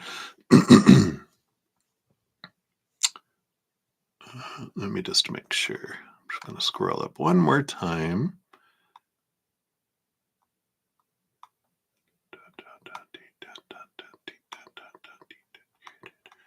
All right, so that must be your first one there. If I'm wrong, let me know if I missed question number 1. I saw you had a general reading before, so I'm going to remove that off of my free reading list for now. But if that's incorrect, let me know. All right. So for your general reading, let's take a look here. What does Spirit want you to know right now? Okay, got these two, this one. Don't want any of these. No, don't want this. And these two. Okay. All right.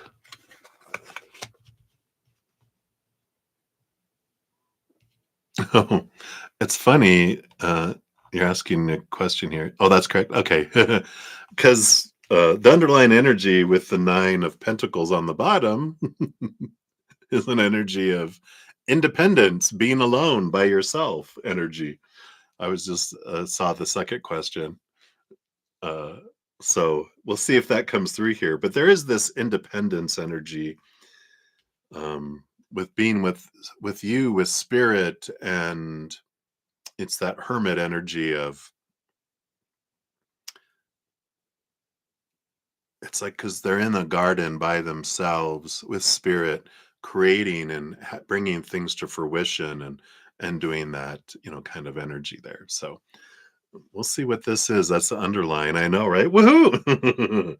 So I feel like you will. We'll dive in more specifically for your number two question. But we have, yeah, the Six of Cups. Well, maybe we're gonna Six of Cups, siblings, children, Queen of Cups, mother energy, but also following your heart, following your intuition coming in here. So there is a bit of childhood energy. So I feel like we're going to do number two first and then go to your general reading after. They're like, whatever, we do what we want. We bring through what is important first. So I feel like that's important. And then we'll do the general. Oh, too funny. So there is a lot of childhood emotion that is happening between, of course, you and your sister. Um, I do feel like there is this finding a new place, but there's something to do with the interactions between the two of you with mother, because mother energy came in strong with this too. Um, but there's a lot because the Queen of Cups, of course, rules over cups, gets the second portion of cups. Very intuitive, very much like the High Priestess that dives deep into the emotions that are deep inside bubbling. And it has to do with this. I just feel like there's tension that comes in between the two of you in regards to your relationship or interactions with mom when you guys were younger. We know you were always the favorite, or maybe it's vice versa.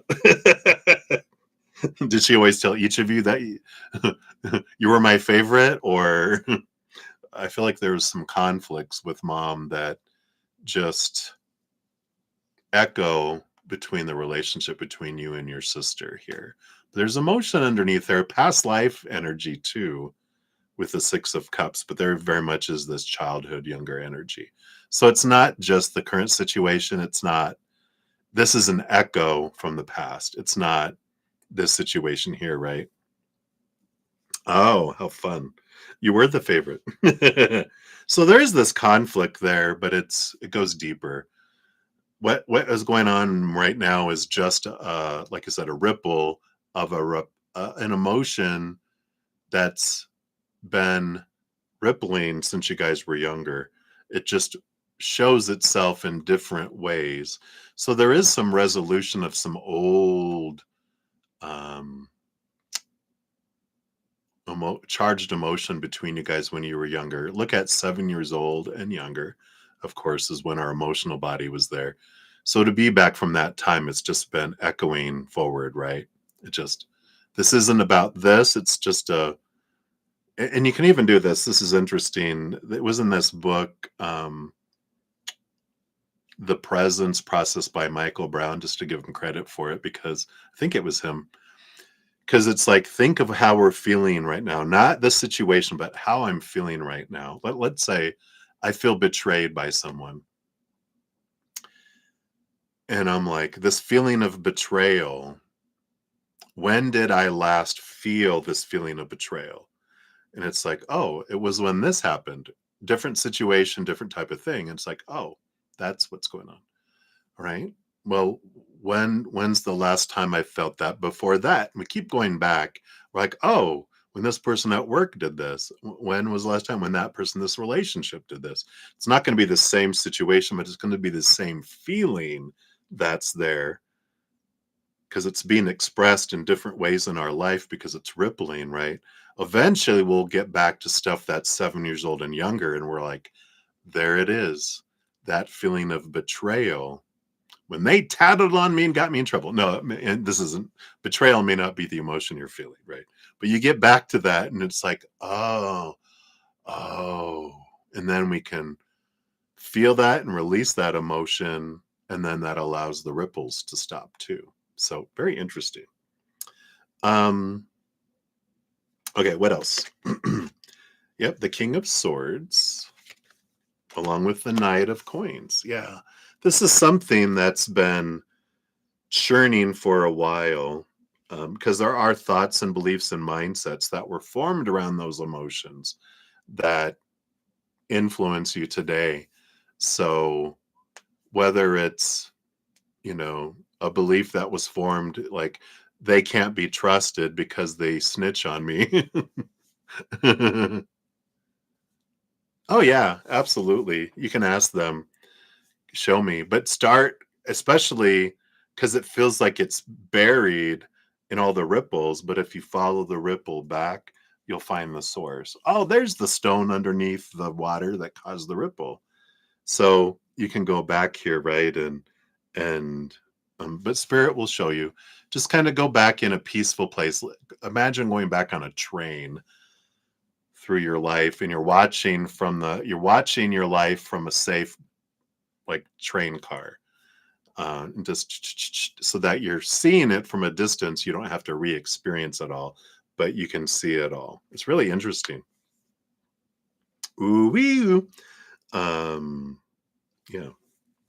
Do, do, do, do, do.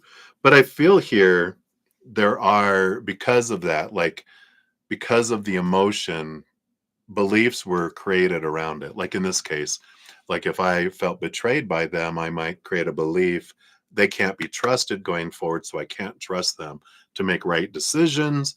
And so an emotion can create 1,000 different beliefs. So that helps us to get, to the root of it. Let's see what's below the surface here. We got 2 cards. Maybe this will help. Yep, the important relationship energy here with the 4 of Cups. Yeah, this does. This has created a belief that also influences your relationships too. So not only whatever this was that was younger, it impacted your relationship with your sister. It impacts your relationship with a lot of people. I know, right? Oh dear. So it's like, whoa, okay, wow. So it's something that's down there that's, really impacted your life. So interesting, interesting. Let's see here. Yeah, because there is this balance of heart and mind that can come in. You have the Queen of Swords, which shows that you do have the ability with your Libra, uh, not Libra. Um, it is Libra, right? The balancing of the scales. I was thinking, why is that not making sense? But it is. It's the house of relationship, this balance between head and heart, this clarity. You have the power, being the Queen of Swords here, to balance that out and to get to the root of it. But it will bring change. It will bring more balance to future relationships. And I like that it stops the ripples. So you don't have to keep having reminders. That's the funny thing about, which I think Michael Brown talks about in his book, how when we have charged emotions from our inner child, they will continually bring us messages through messengers in the outside world, like peripherals, in our dreams. They'll keep on, hey, it's like, hey, I need you to look at this. I need you to look at this. I need you to look at this. And finally, they're like, flooding us, right? We're like, all right, I get it. What? Like, can you look at this, please? We're like, all right, come here, boo boo. Let's look at this, right? So I like it for you. It is allowing you, it's coming up so that you can resolve the origin. so that you don't keep on having these different ripples appear in your life. So I love it for you. Yeah. Yeah. We do, right? It's how parents eventually tune out their children. If you don't have children and you go like over to someone's house to talk to them and their children are screaming and doing all these things and everything else, and it's so distracting for us, but they're like, I'm like, your child's yelling for your name. You're like, they're like, what? Because they tuned them out. We learned to tune out our inner children, right? Yeah. But until it gets really, really loud, until they're like, "Mom," right? They're just like, "What?" And that's kind of it's getting louder in some things. You have listened to them in different things, right? But if there's something that we've gotten so used to, sometimes we don't recognize it. So interesting. Too funny. All right. And then we'll pull your fortune cookie after your general reading here. Let's see what else they'd like you to know. So thank you for your additional donation. I appreciate that. See, yeah, they throw something at you. Exactly. All right. What else for you, honey? Here. Okay. We've got this. We've got this. We've got to these. And we've got to this. Underline energy here, too. All right. Yeah, you do have. This is the introduction, but you do have something here. 3, 2, 1, a countdown to a change, which is cool. You have the Wheel of Fortune. Of course, everything is always unfolding for us. It's a good reminder, the tuna for us. Even when it feels like something's happening to us, eventually we can go, oh, that's right. This is happening for me. What gift lies in this situation for me, right? Let's see. We have the Ace of Wands. So there is a spark here. And the Hanged Man cocooning here as well. So there is this change here with the Wheel of Fortune being a 10, the Ace of Wands. So there is a new beginning, of course. And I feel like you're entering just a new part of your chrysalis, a new part of your cocooning, your transformation that's coming in here. And it's good. This things that have been happening and will be happening are clearing away, of course, the clogs in our pipeline that allow us, or burning away that which is not us, so we see the more truer, more authentic picture of who we are, because we're letting go of this. You're like, hey, can you put down that big backpack full of rocks? You're like, what backpack? Like you said, we got so used to having honest, like, what do you mean that backpack of rocks, that's not you, that's something you picked up along the way. What backpack? They're like, this right here. Do you see this right here? You're like, what is this? And it's been there all along, that we've just been putting rocks in, and it's ready to let go of this knapsack, this backpack, right? And it's part of the transformation. It's You've been letting go of so many things and taking rocks out, but they're like, you can just let the entire bag go off of there. So I like that. So let's see what this progression is. You've got the moon card. Yeah, this eclipse season, and especially the Pisces full moon lunar eclipse next week. Huge release opportunity for you. You have the King of Wands. Yeah, your power of choice of your energy. They're the ones that hold the Ace of Wands, right? Choosing what you want to do. And look, Nine of Pentacles. So the energy of being true to you, being alone, allowing you to go upward, inward and upward, this pocketing away of alone time with you in spirit, but it's you creating things, you choosing to go forward what I want to do. I can make decisions for me without having to consider other people. I get to decide. It's really stepping into this power energy that's coming in here for you. And I feel like this eclipse, of course, that started with the Virgo new moon last Saturday. We've got the next Sunday is the Pisces full moon. After that, we have the second Virgo new moon, um, which is a new moon solar eclipse. So we've got all this energy flowing in here, this grounding energy, this getting details for me. The Virgo energy is about my daily stuff and my health and my movement, my world, that which I surround myself kind of energy too. So I like this because it is part of you becoming even more independent. You're letting responsibility for other people go and focusing that energy back into you. Yeah, the devil card, the shaking and I like how they have this one. I talk about this sometimes. See how they're caged by their mind and that the cage door is open. All we have to do is look up and see, oh yeah, this is what's talking about before, this Capricorn energy.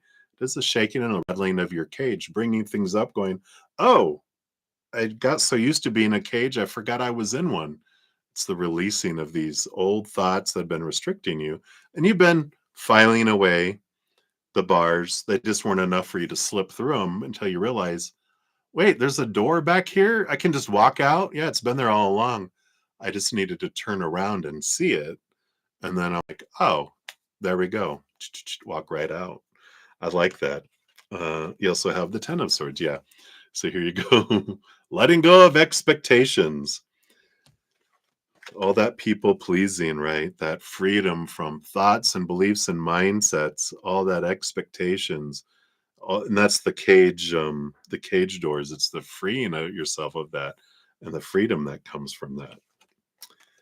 Yeah. And then the Eight of Cups allows you to walk away from emotions that don't serve you anymore, heading up around the moon. I think that's the moon, but you're heading up the stairs.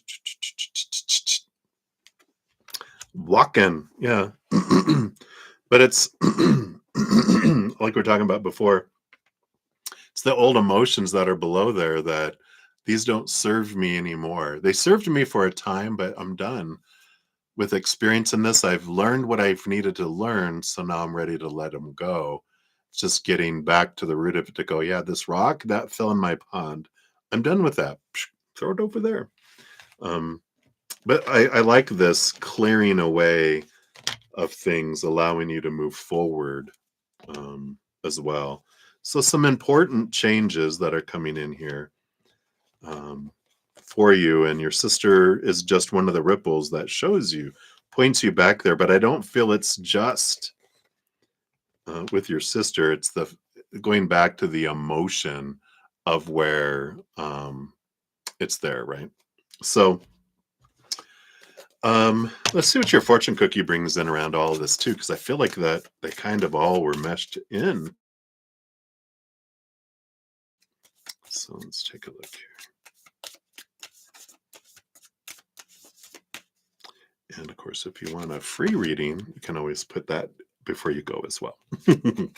All right. Yep. The key. You have the key. The key to nature. Look, there's like a lock in a boulder, but she has the key about to put it in there. So 12. So here is, you are finding the key, which is interesting. There we are. So in fairy tales, a key will unlock the door to a new life, to danger, but it will also unlock a mystery, because above all, a key represents everything that we don't know. We don't yet know. Yeah, key to your new home, right? In this sense, it also represents possibility. To find a key is to find hope, the chance of a door that will help you find your way out of a difficult predicament. In the little known Breton fairy tale, The Grouch of the Well, an old witch offers shelter in her cave to a young girl who needs a place of safety and respite. Don't trust old witches. The girl is presented with two keys, one made of gold, the other one of stone. The stone key provides access from outside, transitioning the girl from her everyday upper world reality and down into the depths of the otherworldly cave. The gold key opens the cave from the inside, so that the girl might find her way out into sunlight. In this way, it unlocks the portal into an adult world and eventually to the friendship of the young man she'll marry. Ooh. The gold key then unlocks the inner door of her adult life and sets her free. Wow, all this setting yourself free from this. So it says, what key are you holding right now, and what does the door that it will unlock lead to? I know, what a perfect card, right? What key are you holding right now, and what does the door that it will unlock lead to? Wow, freedom, right? This independence. So this is all part of being not feeling responsible for solving other people's conflicts and issues coming back to you a lot, right? Wow. I love it for you. That's what they got for you, Jojo. So I do feel like you will find some place. Maybe an old witch will give you a it'll be funny when you if you're looking for somewhere else to live and you're like, so, and you meet the landlord or whatever, and they're like, you're like, are you a witch? And she's like, why, yes, I am, dearie. Whoa. All right. So that is what they got for you there. So many blessings to you, Jojo. Sleep well, knowing it's all unfolding for you. Just yeah, what are you going to do with that key? That's fun. All right. Much love to you, my friend. That would be the sign. Yes. Or the last name has a witch in it, right? Iswitch? Your last name is Iswitch? Iswitch. Aha. All right. Absolutely. Thank you again, my dear. Enjoy. All right. So, Michelle Smith, you are up. So, thank you for your donation via the CashApp. There we go. Let me see here. Yep, here we are. So, what are H's feelings towards you at the moment? All right. Let's take a look here and see what we got going on. Yeah, Raymond Iswich. It's from a movie, right? I think. All right, let's take a look here. So, Michelle, what are their current feelings towards you? All right. Boom, boom, boom.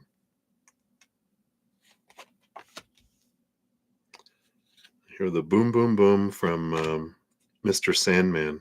You know, when they're doing boom, boom, boom, boom, boom, boom, boom, boom, boom, boom, boom, boom, boom. Mr. Sandman, send me a dream. Are they asleep? What's going on with them? Are they taking their good old time on things? All right. Bottom of the deck, we do feel here the Eight of Coins, the Eight of Pentacles. It is an energy of transformation. It is an energy of becoming, an energy of movement, of putting in the blood, the sweat, the tears to get the reward. But it is a progression kind of energy. So I feel it's like work in progress kind of sign that's coming through with those. Let me take a quick sip here.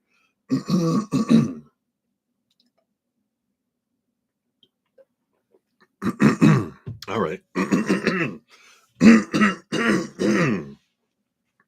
Tell you what, there must be some, I know the weed pollens, because it rained for a few days and now the sun's out going, weeds grow, share your wonderful. Blah, blah. So sorry about that. So progression, their feelings for you. We've got the 10 of Coins, 10 of Pentacles energy, right? That is a relationship energy. We do have the High Priestess, which definitely is an energy of going up into their High Priestess temple, connecting higher, looking behind. really a lot of self-reflection energy around what they want from relationship. What does that mean? Etc. And the Palace of Wands. Palaces are unique to this deck, which for me is like creating a safe space for me to express my passion. And the High Priestess is revealing what I want kind of energy. But I do feel like that's what they're working on. It's like I'm trying to, yeah, the Eight of Strength card is the courage to go forward. And it's like the cowardly lion in the Wizard of Oz. You have it inside you all along. You can do it, right? But it's them overcoming some thoughts and beliefs to move forward. But I definitely feel they're wanting to express this. They're trying to figure it out. A lot of what I'm feeling is leaning toward that Ten of Pentacles. Like they feel like you could help them feel like their life is full and whole, but I also feel like they don't know what they want. They doubt themselves. So in doubting themselves, they're like, well, I think this is what I would want, would be good, but I don't know. And is it safe for me to express what I want? Because what if? What if? What if? What if not? What if this? What if this? Spinning out, right? Let's see what this other card is here. Oh, the Strength card. Like I said, another number 8. That was not turned over. So you got it. Boo, boo, boo. Cowardly lion. You have everything you need inside of you. You have the strength, the inner strength. So I feel like they will find their strength with or without Dorothy and Toto from the Wizard of Oz, that they will have this, this energy to do this, to express it. Let's see what else we have here. Queen of Swords. Yeah, they do get this balance of head and heart with Libra energy, which does rule over the 10th house of, not 10th house. It's not the 10th house. That's the 10th house of work. Libra is 2 before that. So whatever that is, the 8th house. I think it's the 8th house, even the 8th house of relationships. So that it is a balance between head and heart, where there's this, once they're able to get to that, that's when they make movement. That's when they're able to step forward here. What else do we have here? Yeah, of course. The Knight of Coins, slowest moving knight out of them all. So, it takes some time to get to that point and to do that. And it's been a while. They're kind of a slow mover, but that's also how they gain trust, how they gain confidence. And I feel like they have a belief that they're okay with, it's like the sloth that works at the DMV and that movie, that Pixar movie or whatever. Bunny Rabbit, who's the police officer. They're like, we're moving really slow. They're okay to move slow. That's my nature. I build things slowly, but also things don't come apart quickly. Something quickly created falls quickly, but something slowly built lasts forever. So they like to build things very slowly.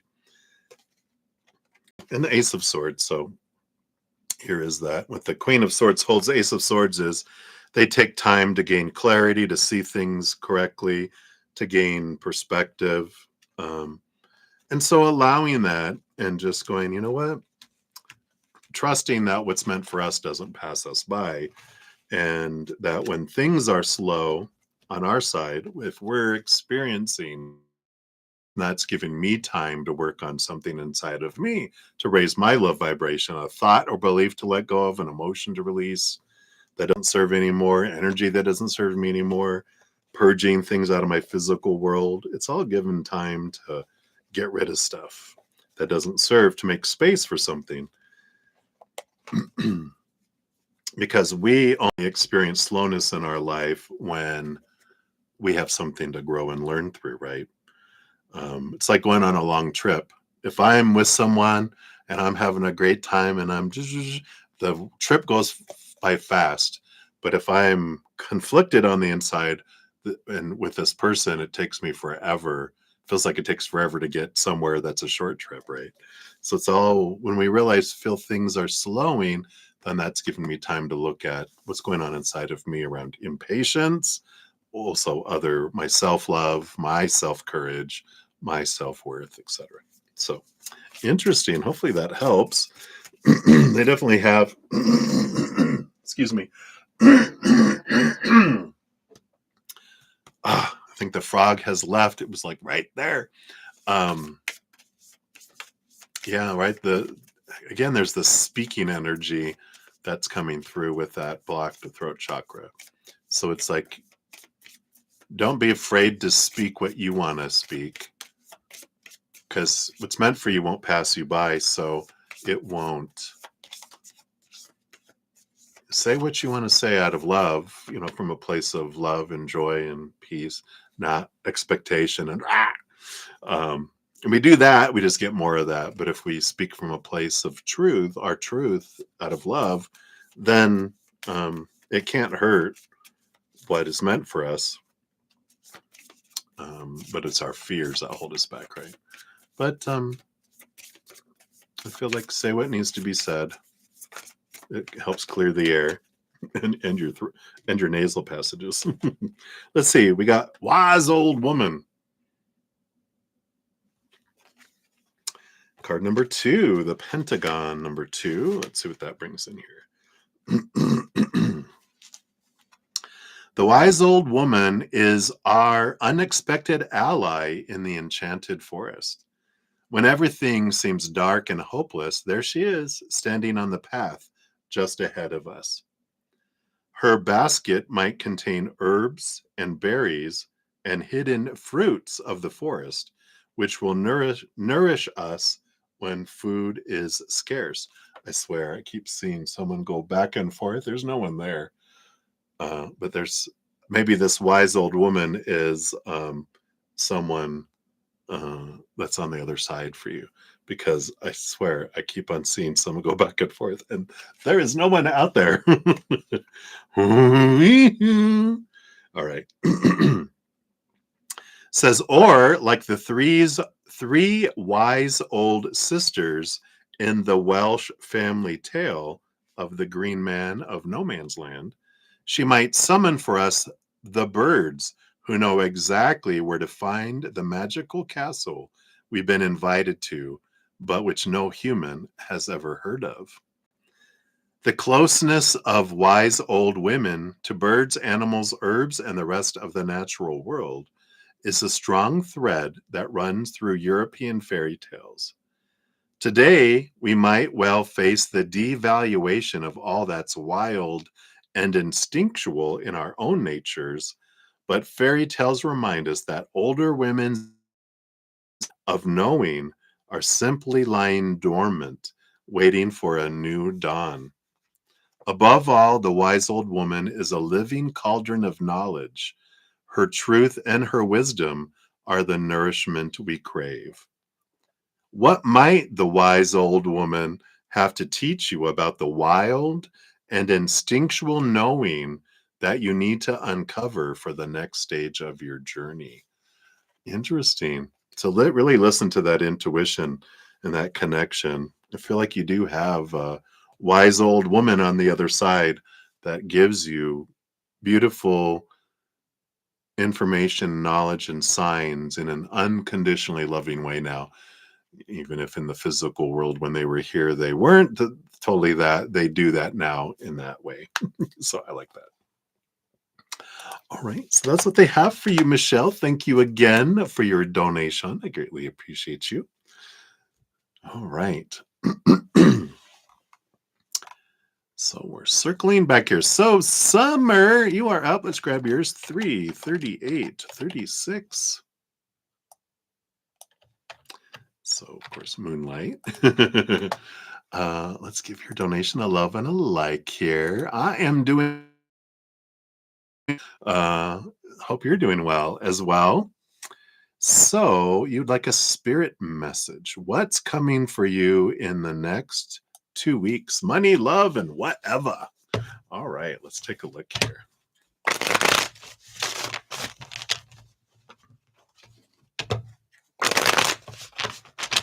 All right. So, what's coming for you, all right? Next 2 weeks. I feel like that is the whatever, all right? But for money specifically, we got here. And then for love, I feel like is that. I do want that one. I do want this one. Okay. So they'll do the whatever first. All right. So we do have the Knight of Coins, the Knight of Pentacles, just as the underlying energy over the next 2 weeks, which is a slow moving energy. But it it is an energy telling you that even though it feels like nothing's happening and unfolding, things are. It's a slow moving. It's not a galloping or a running horse. It's a slow moving horse, right? So there is that kind of energy that's there. So sorry, I'm hacking up today. But there slowness happening for me energy, that comes in when we get these type of slow cards, which is giving you the opportunity to reflect, to pause before deciding, but really raising, of course, looking at something that just helps you continually raise your love vibration to the next step and next step. So, well, coming back to the whatever, we're going to talk about money here first. You got the Magician and the Hanged Man. So things are transforming here, with your money area with that Hanged Man. It is about, even though it feels like it's paused, it's pausing because it's going through a transformation. It's going to show up in a different way, kind of like a caterpillar to a butterfly, right? There is this energy of it's changing, um, but it'll be worth it because it's going to be so much more prettier. But the Magician card is how big of a change, and how, of course, how much abundance comes in is according to our energy. And we talk about that, right? If I focus on what I'm grateful for, truly about what I have, and that money comes to me easily and effortlessly. And I'm so grateful for what I do have and what I have had. Grateful for that and this and that and that. That abundance allows abundance to flow in. But if I'm focusing on, I don't have enough, that's a lack energy, right? A want energy, a need energy, a focusing on fear energy, we actually push it away. So your energy, of course, is very important when it comes to money. I do feel like there is an important change of it coming here for you, but how big of a wonderful impact or lower energy. It's like it's coming and it's changing, but it's either going to be a boop, boop, boop change or a nice big change, a positive big change, or a small little poof kind of change, right? So I like that. Regarding love, again, Ace of Wands. All it has to do, they're really reinforcing here with both the top cards around money and love. It's all about your energy. You are the one. It's like when I go, what's coming for me, whatever I'm focusing on, what's flowing toward me, wherever your energy is being focused on, because I'm the one. It's like, if I have like my magic wand is a strong electrical magnet. It's always on, whatever I point at, it draws that metal thing to me. If I point over here, it draws that metal thing to me. So wherever I'm pointing my magic wand to, where I'm focusing my energy, where am I being? Not just what I'm intending. I want that. It's like, but what am I believing? Who am I? The beingness of it is what I draw in. I don't draw in what I ask for, what I want. I draw to me what I am being. So it's an important energy. So around love, focusing on the love I have inside of me, the love I have had in my life, the things that I've loved about love in my life, whether it's romantic or friends, family, whatever. What's the love I've experienced? I focus on all that gratitude, of course, thanking the creator for that unconditional love they have for us. Just opens up our conduit for love. If I'm focusing on lack and want and need, I'm pushing it away, right? Right. So, and then Under the surface here, we do have the Four of Cups, which is about your self-love here. We don't want the Three Cups. We don't want to do what we've always done and getting what we've always gotten with the empty cups, right? We want that Ace of Cups.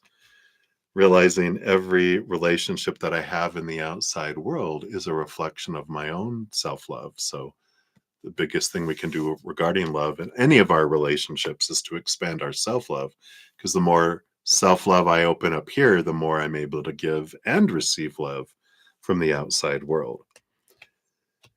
Got Cancer moon energy here. There you go. There's your energy. Boom. And then the Seven of Coins. Yeah. Another slow card. The last thing that grows on the fruit tree is the fruit. And there is love is slowing down to give you that opportunity to expand your self-love, so that you're not drawing in the old, individuals. So I feel like that's what's coming in here in the next 2 weeks. Some good focus on that. And with all this eclipse energy, of course, you're very in tune with moon energy. What we got eclipses, of course, Pisces, full moon, lunar eclipse next Sunday. 2 weeks after that, the next. We just had a Virgo new moon last weekend. We have one 2 weeks, 3 weeks from today. It's the black moon. I think it's the second Virgo new moon, but it's a solar eclipse. So you've got all this energy around eclipses that are letting go and opening up to have new beginning energy too. So what else? What else? And whatever else they want you to know. Yep, you're calling, seeing things from a higher perspective, your higher self calling you to see things differently, to look at life from that different vantage point. But really, it helps you get in tune with how you want to uniquely share the love within you with the world in your own special, unique way. So you're being drawn, and I feel like there's clarity coming in around your dream and how you want to do that over this next 2 weeks. Yep, you have the Two of Pentacles. There is a balanced energy coming in. And with the Two of Pentacles, it does feel like you have these two opportunities opening up in the next 2 weeks.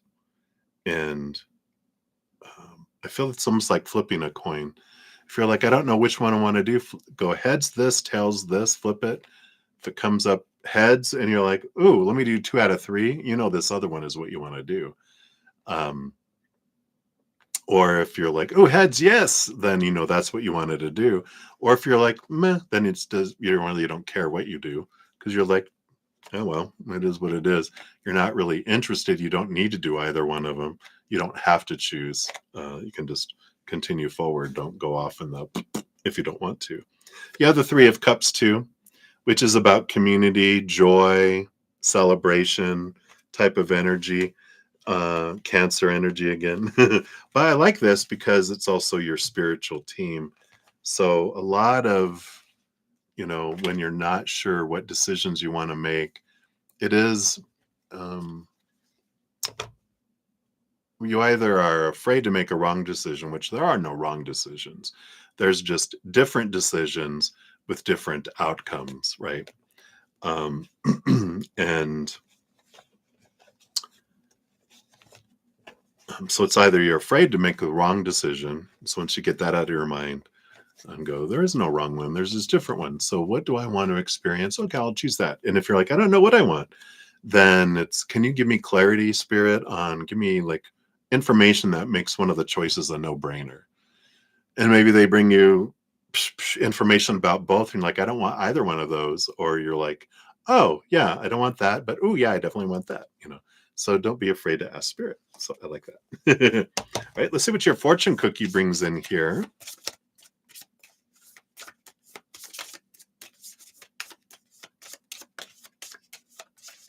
All right, here we go. You've got the thread. Where's the thread leading you? Through the forest. Not in a straight line either, right? So card number 1 of the diamonds. Let's see what this is here.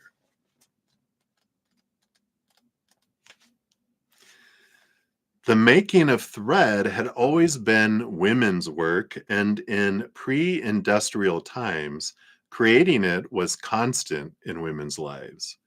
In spinning raw material into strong, useful thread, we construct something tangible from a few wisps of wool or other fiber. It is equivalent symbolically to creating life. And so in Greek mythology, the three fates worked with thread to influence the course of human life. Clotho spun the thread of life. Lachesis, I'm probably mispronouncing these, determined the length of the spun thread, the lifespan. And Atropos bore the scissors that cut the thread at the time of death. Thread and yarn play a major role in several European fairy tales. Sometimes a heroine is given a ball of yarn to throw ahead of her so that she might be shown the life path she must follow. In The Six Swans, a ball of yarn with special powers shows a king where his children are hidden. And in the Grimm's tale of Spindle, Shuttle, and Needle, a prince follows a shining golden thread that leads him to the girl he's fated to marry. Thread then represents possibility, and rolled out on the ground ahead of you, it shows you the path you must take to fulfill your potential. So your question is, what thread are you following right now? And what is it made of? And where is it leading you? Ooh, how exciting, right? I love it. I love it. I love it. I love it.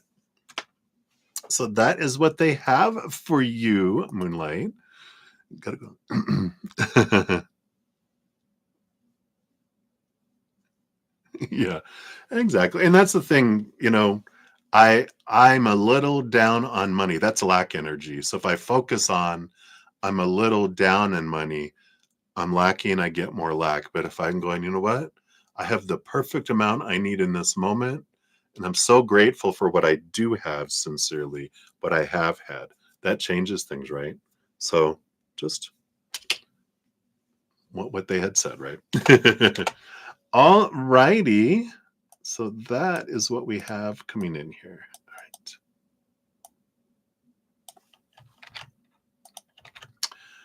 All right. So thank you again for your donation, my friend. Rest well there on the other side of the planet. All right. Just Alice, we are to you. I know. So times 2 here. Let's grab yours here.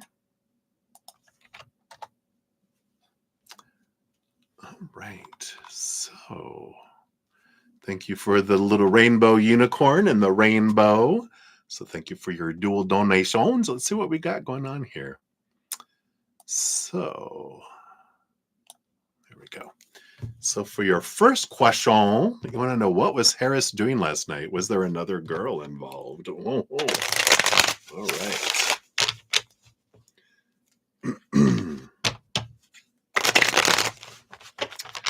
Say, Harris, you better run.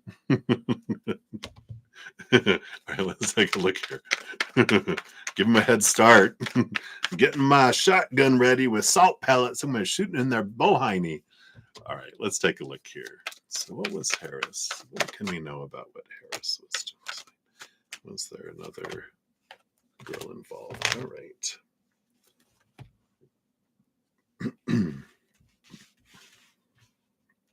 So let's see what we got. What was he doing last night? Ooh, okay. Well, I don't know. We got the Lover's card and the King of Wands. So I do feel like they were with someone. The King of Wands is an energy. I mean, it is about passion. It is about, like I said, that Casanova energy we talked about yesterday, I think. But it's a more bridal. It's I can control my passions. I'm not, just with anyone. But I do feel like they were with someone last night, obviously with this Lover's card. Let's see what else we got here too. We have the Page of Coins, Page of Pentacles. And I don't feel like this is the first time with this person either, because the page is about an additional opportunity in the future. An Ace of Coins would be something brand new. This feels like something that they've known them for a while. It's not, this one isn't someone new, kind of energy. Let's see what's below the surface here too. Well, and then we have the Ace of Coins with the Eight of Swords too. So, wow. And this, we've got the Page of Swords, which is talking to someone, this, that's with the first piece here. This is them connecting with someone they've known before, with the sword suit and that.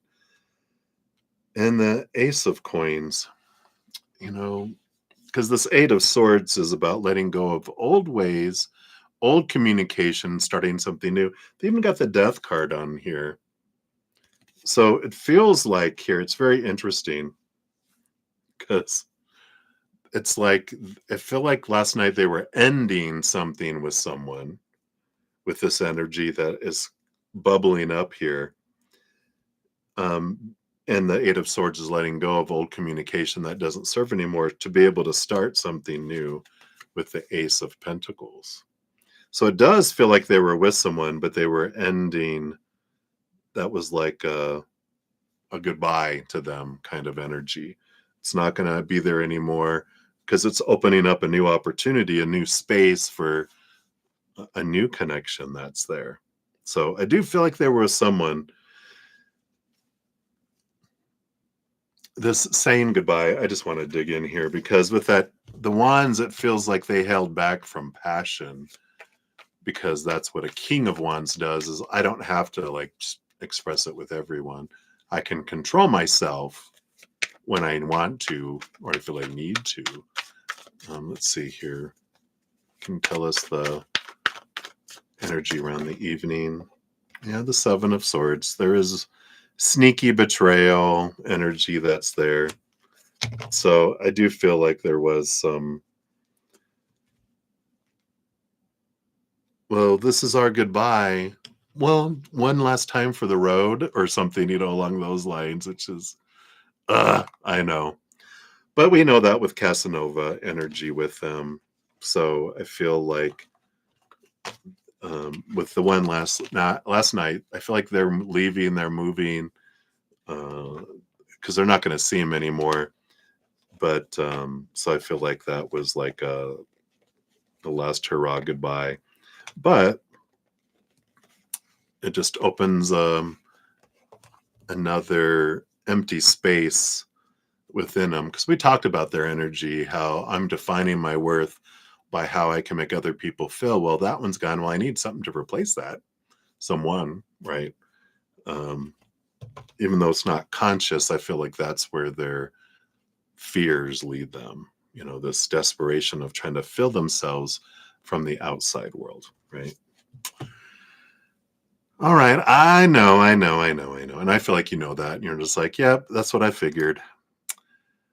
For your second one, based off current energy for your practice so far, how will your interviews with McKinsey go? Advice for which area to help you get better. All right, let's take a look here.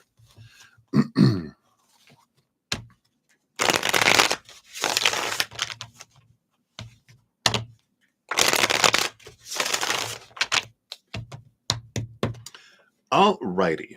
So, based on current energies, how far will your interview go? All right.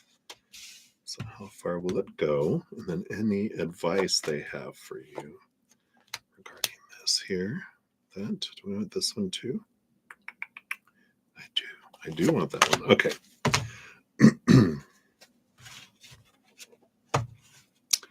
And of course, we'll grab your fortune cookie after this one. So, I don't feel like I want the bottom of the deck for this one. It's Eight of Swords, which that feels like old energy, letting that old reading go. You have the Moon card. Wow. We do definitely have eclipse energy coming in here. So there is a great possibilities. There's a lot of emotional energy that you can connect with. This eclipse energy, which is all about endings and beginnings. And we've even got, it's Um, we got Pisces, moon energy. This a week from today is the full moon in Pisces lunar eclipse. So there's a powerful energy that we can bring. We can try not to get too caught up in our emotions and our dreams, but we can help bring it into, and this is what this Virgo energy that we're in the middle of, between two, like right in between two, well, not right in between, but ish in between. No, it is right in between, because last weekend was the first Virgo new moon. We've got a second Virgo new moon 2 weeks after.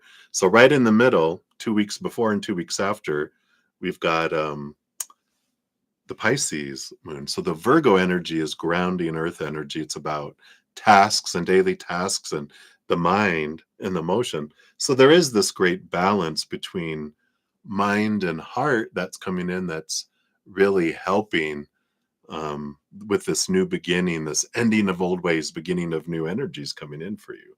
So you're very supported by moon. I feel like you have a strong connection with the moon as well. I'm not sure if you have a lot in your chart, or if you have a Cancer really much in your chart, because that moon rules over Cancer, or what your moon sign is. But there's like huge support from the moon for you for this interviewing.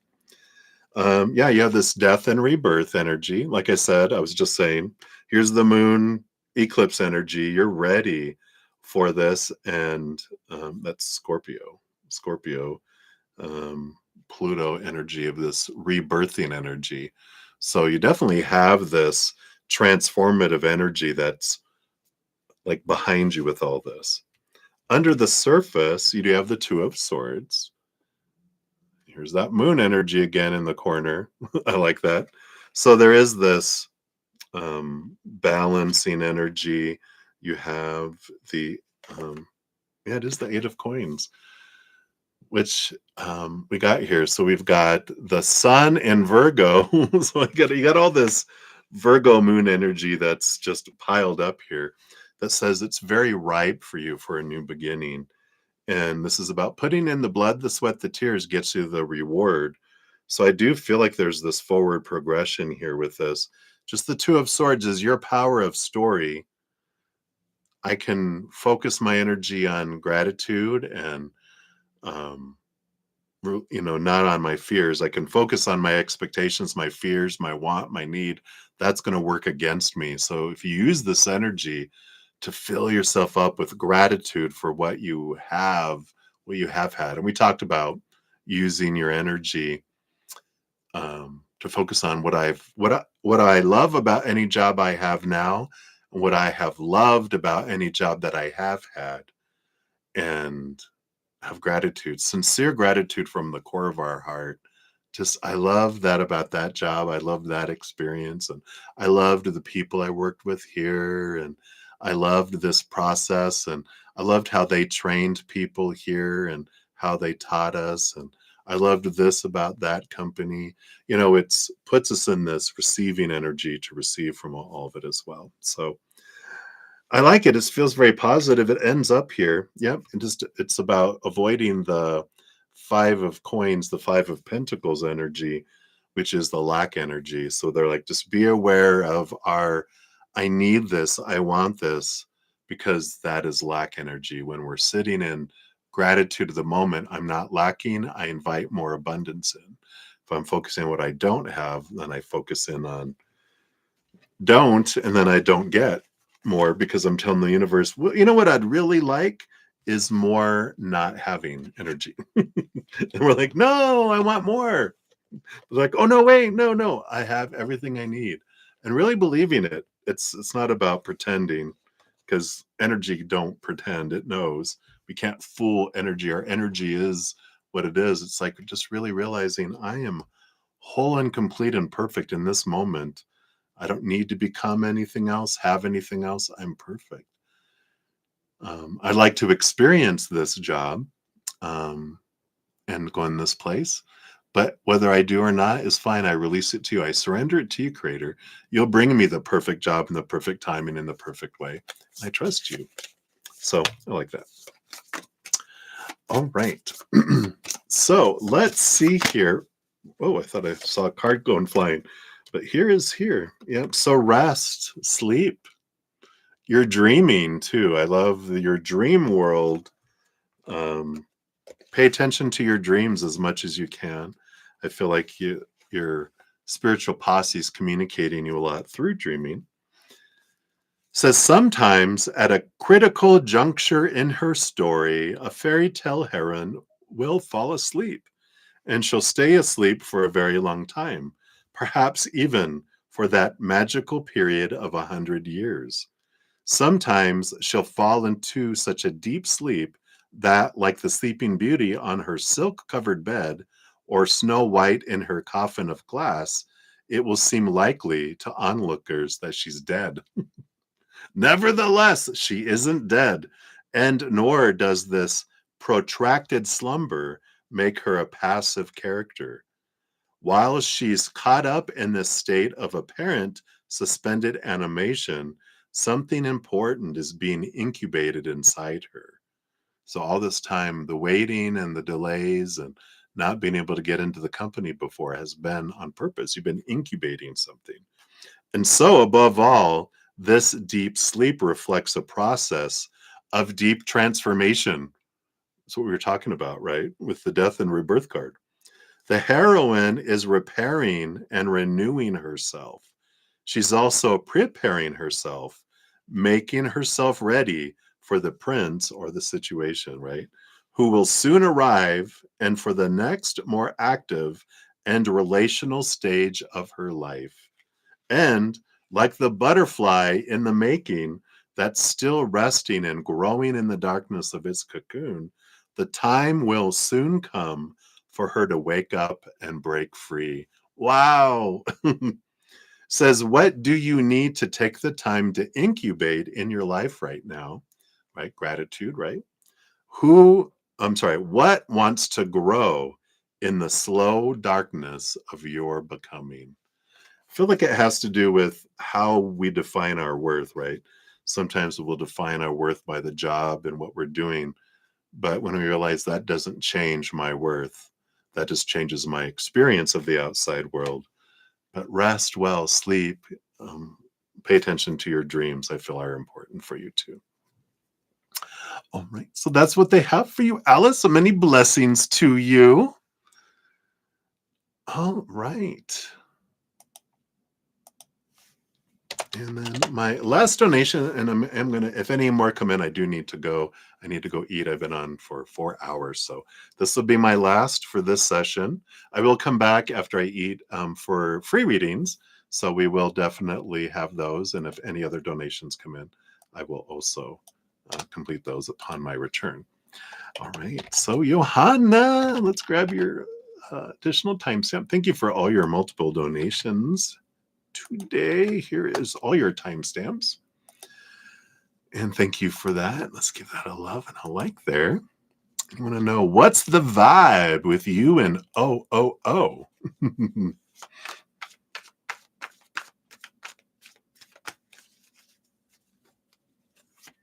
Oh, you're knitting a wool. That's funny, Moonlight. All right, very good.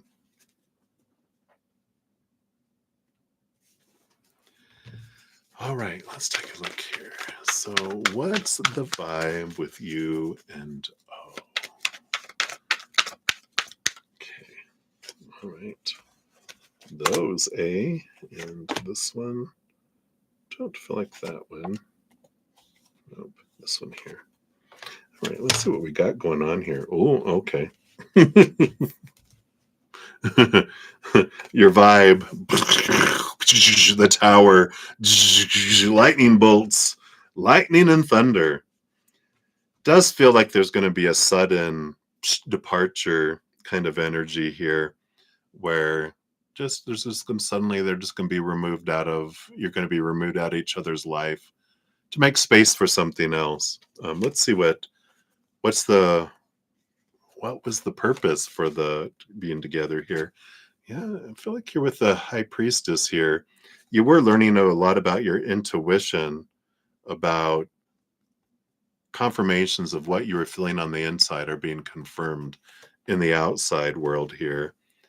Yeah, really, Mother Nature, Mother Nurture, nurturing yourself here too, about choosing yourself over someone else.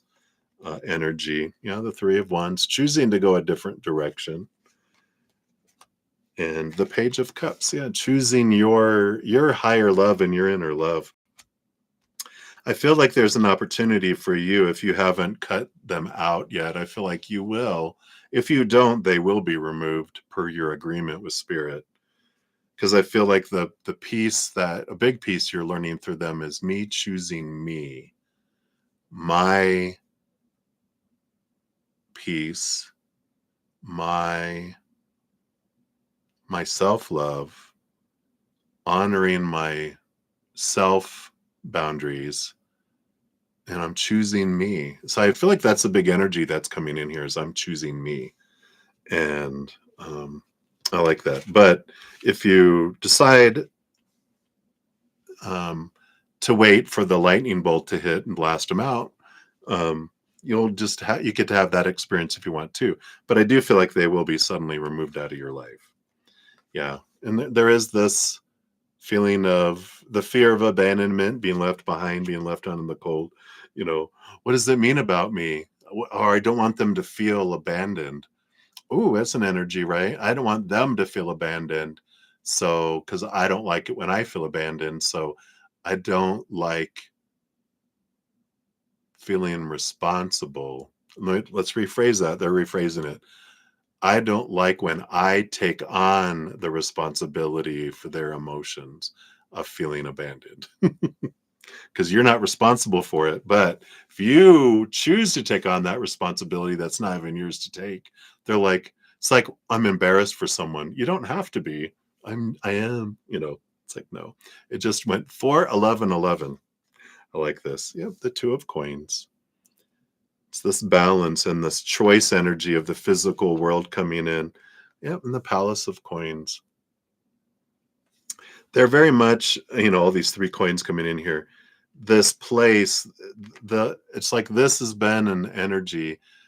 The palace is creating a safe space for me to experience and find my true worth.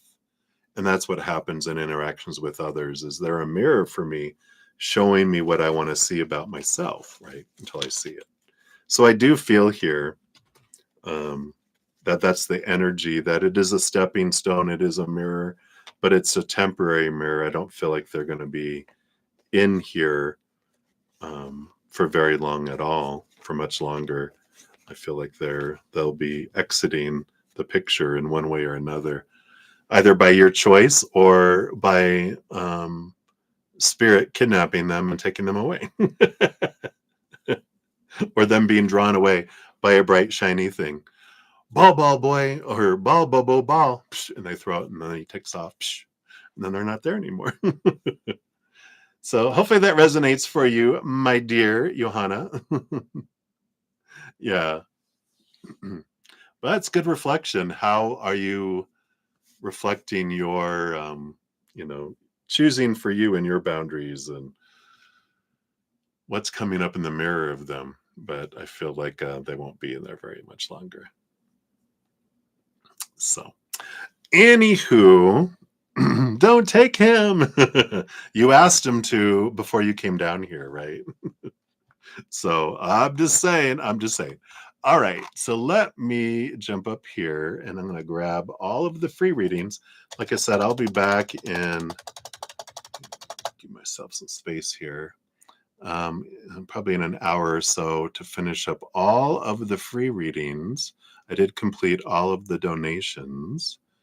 Let's see here. Let's see. I think I did. Good. Where is everybody? Oh, there's Patricia, and then there's Ashish. I grabbed that earlier, and then I grabbed Maria P. Okay, there's Maria P. And then Yapu Ganti Swaroop. I got new loves there. All right, so let me just highlight where I left off. Okay, Let me find the other ones. I'm just going to grab the free readings. So now's your chance. If you guys want any free readings, make sure to put them out there because I'm grabbing them now. And then I shall return. All right, here we go. We got Mika Khan. There. And got Touch O Love. Got yours there.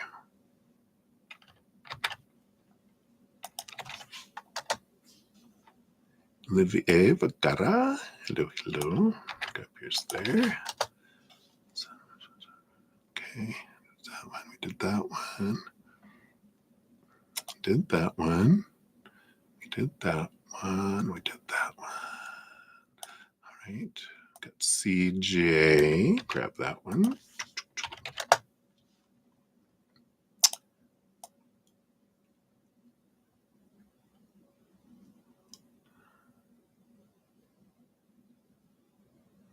Okay. All right. And then we got Jazz. Whoops. There we go.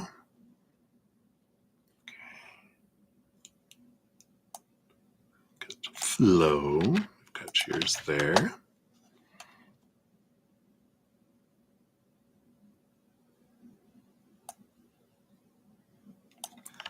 Carmel Damon. Okay. Scroll, scroll, scroll. Okay, we did that one.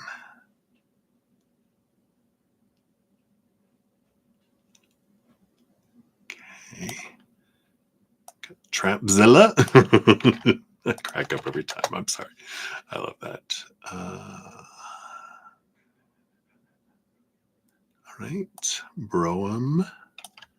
Grab yours.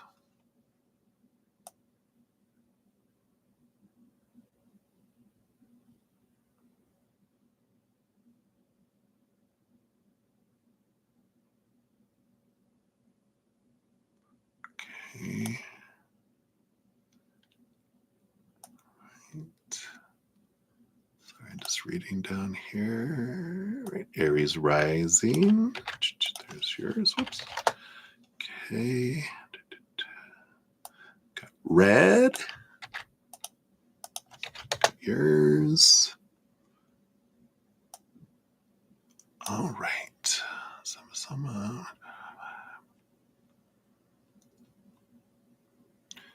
And then summertime.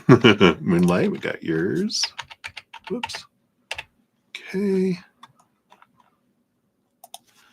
All right.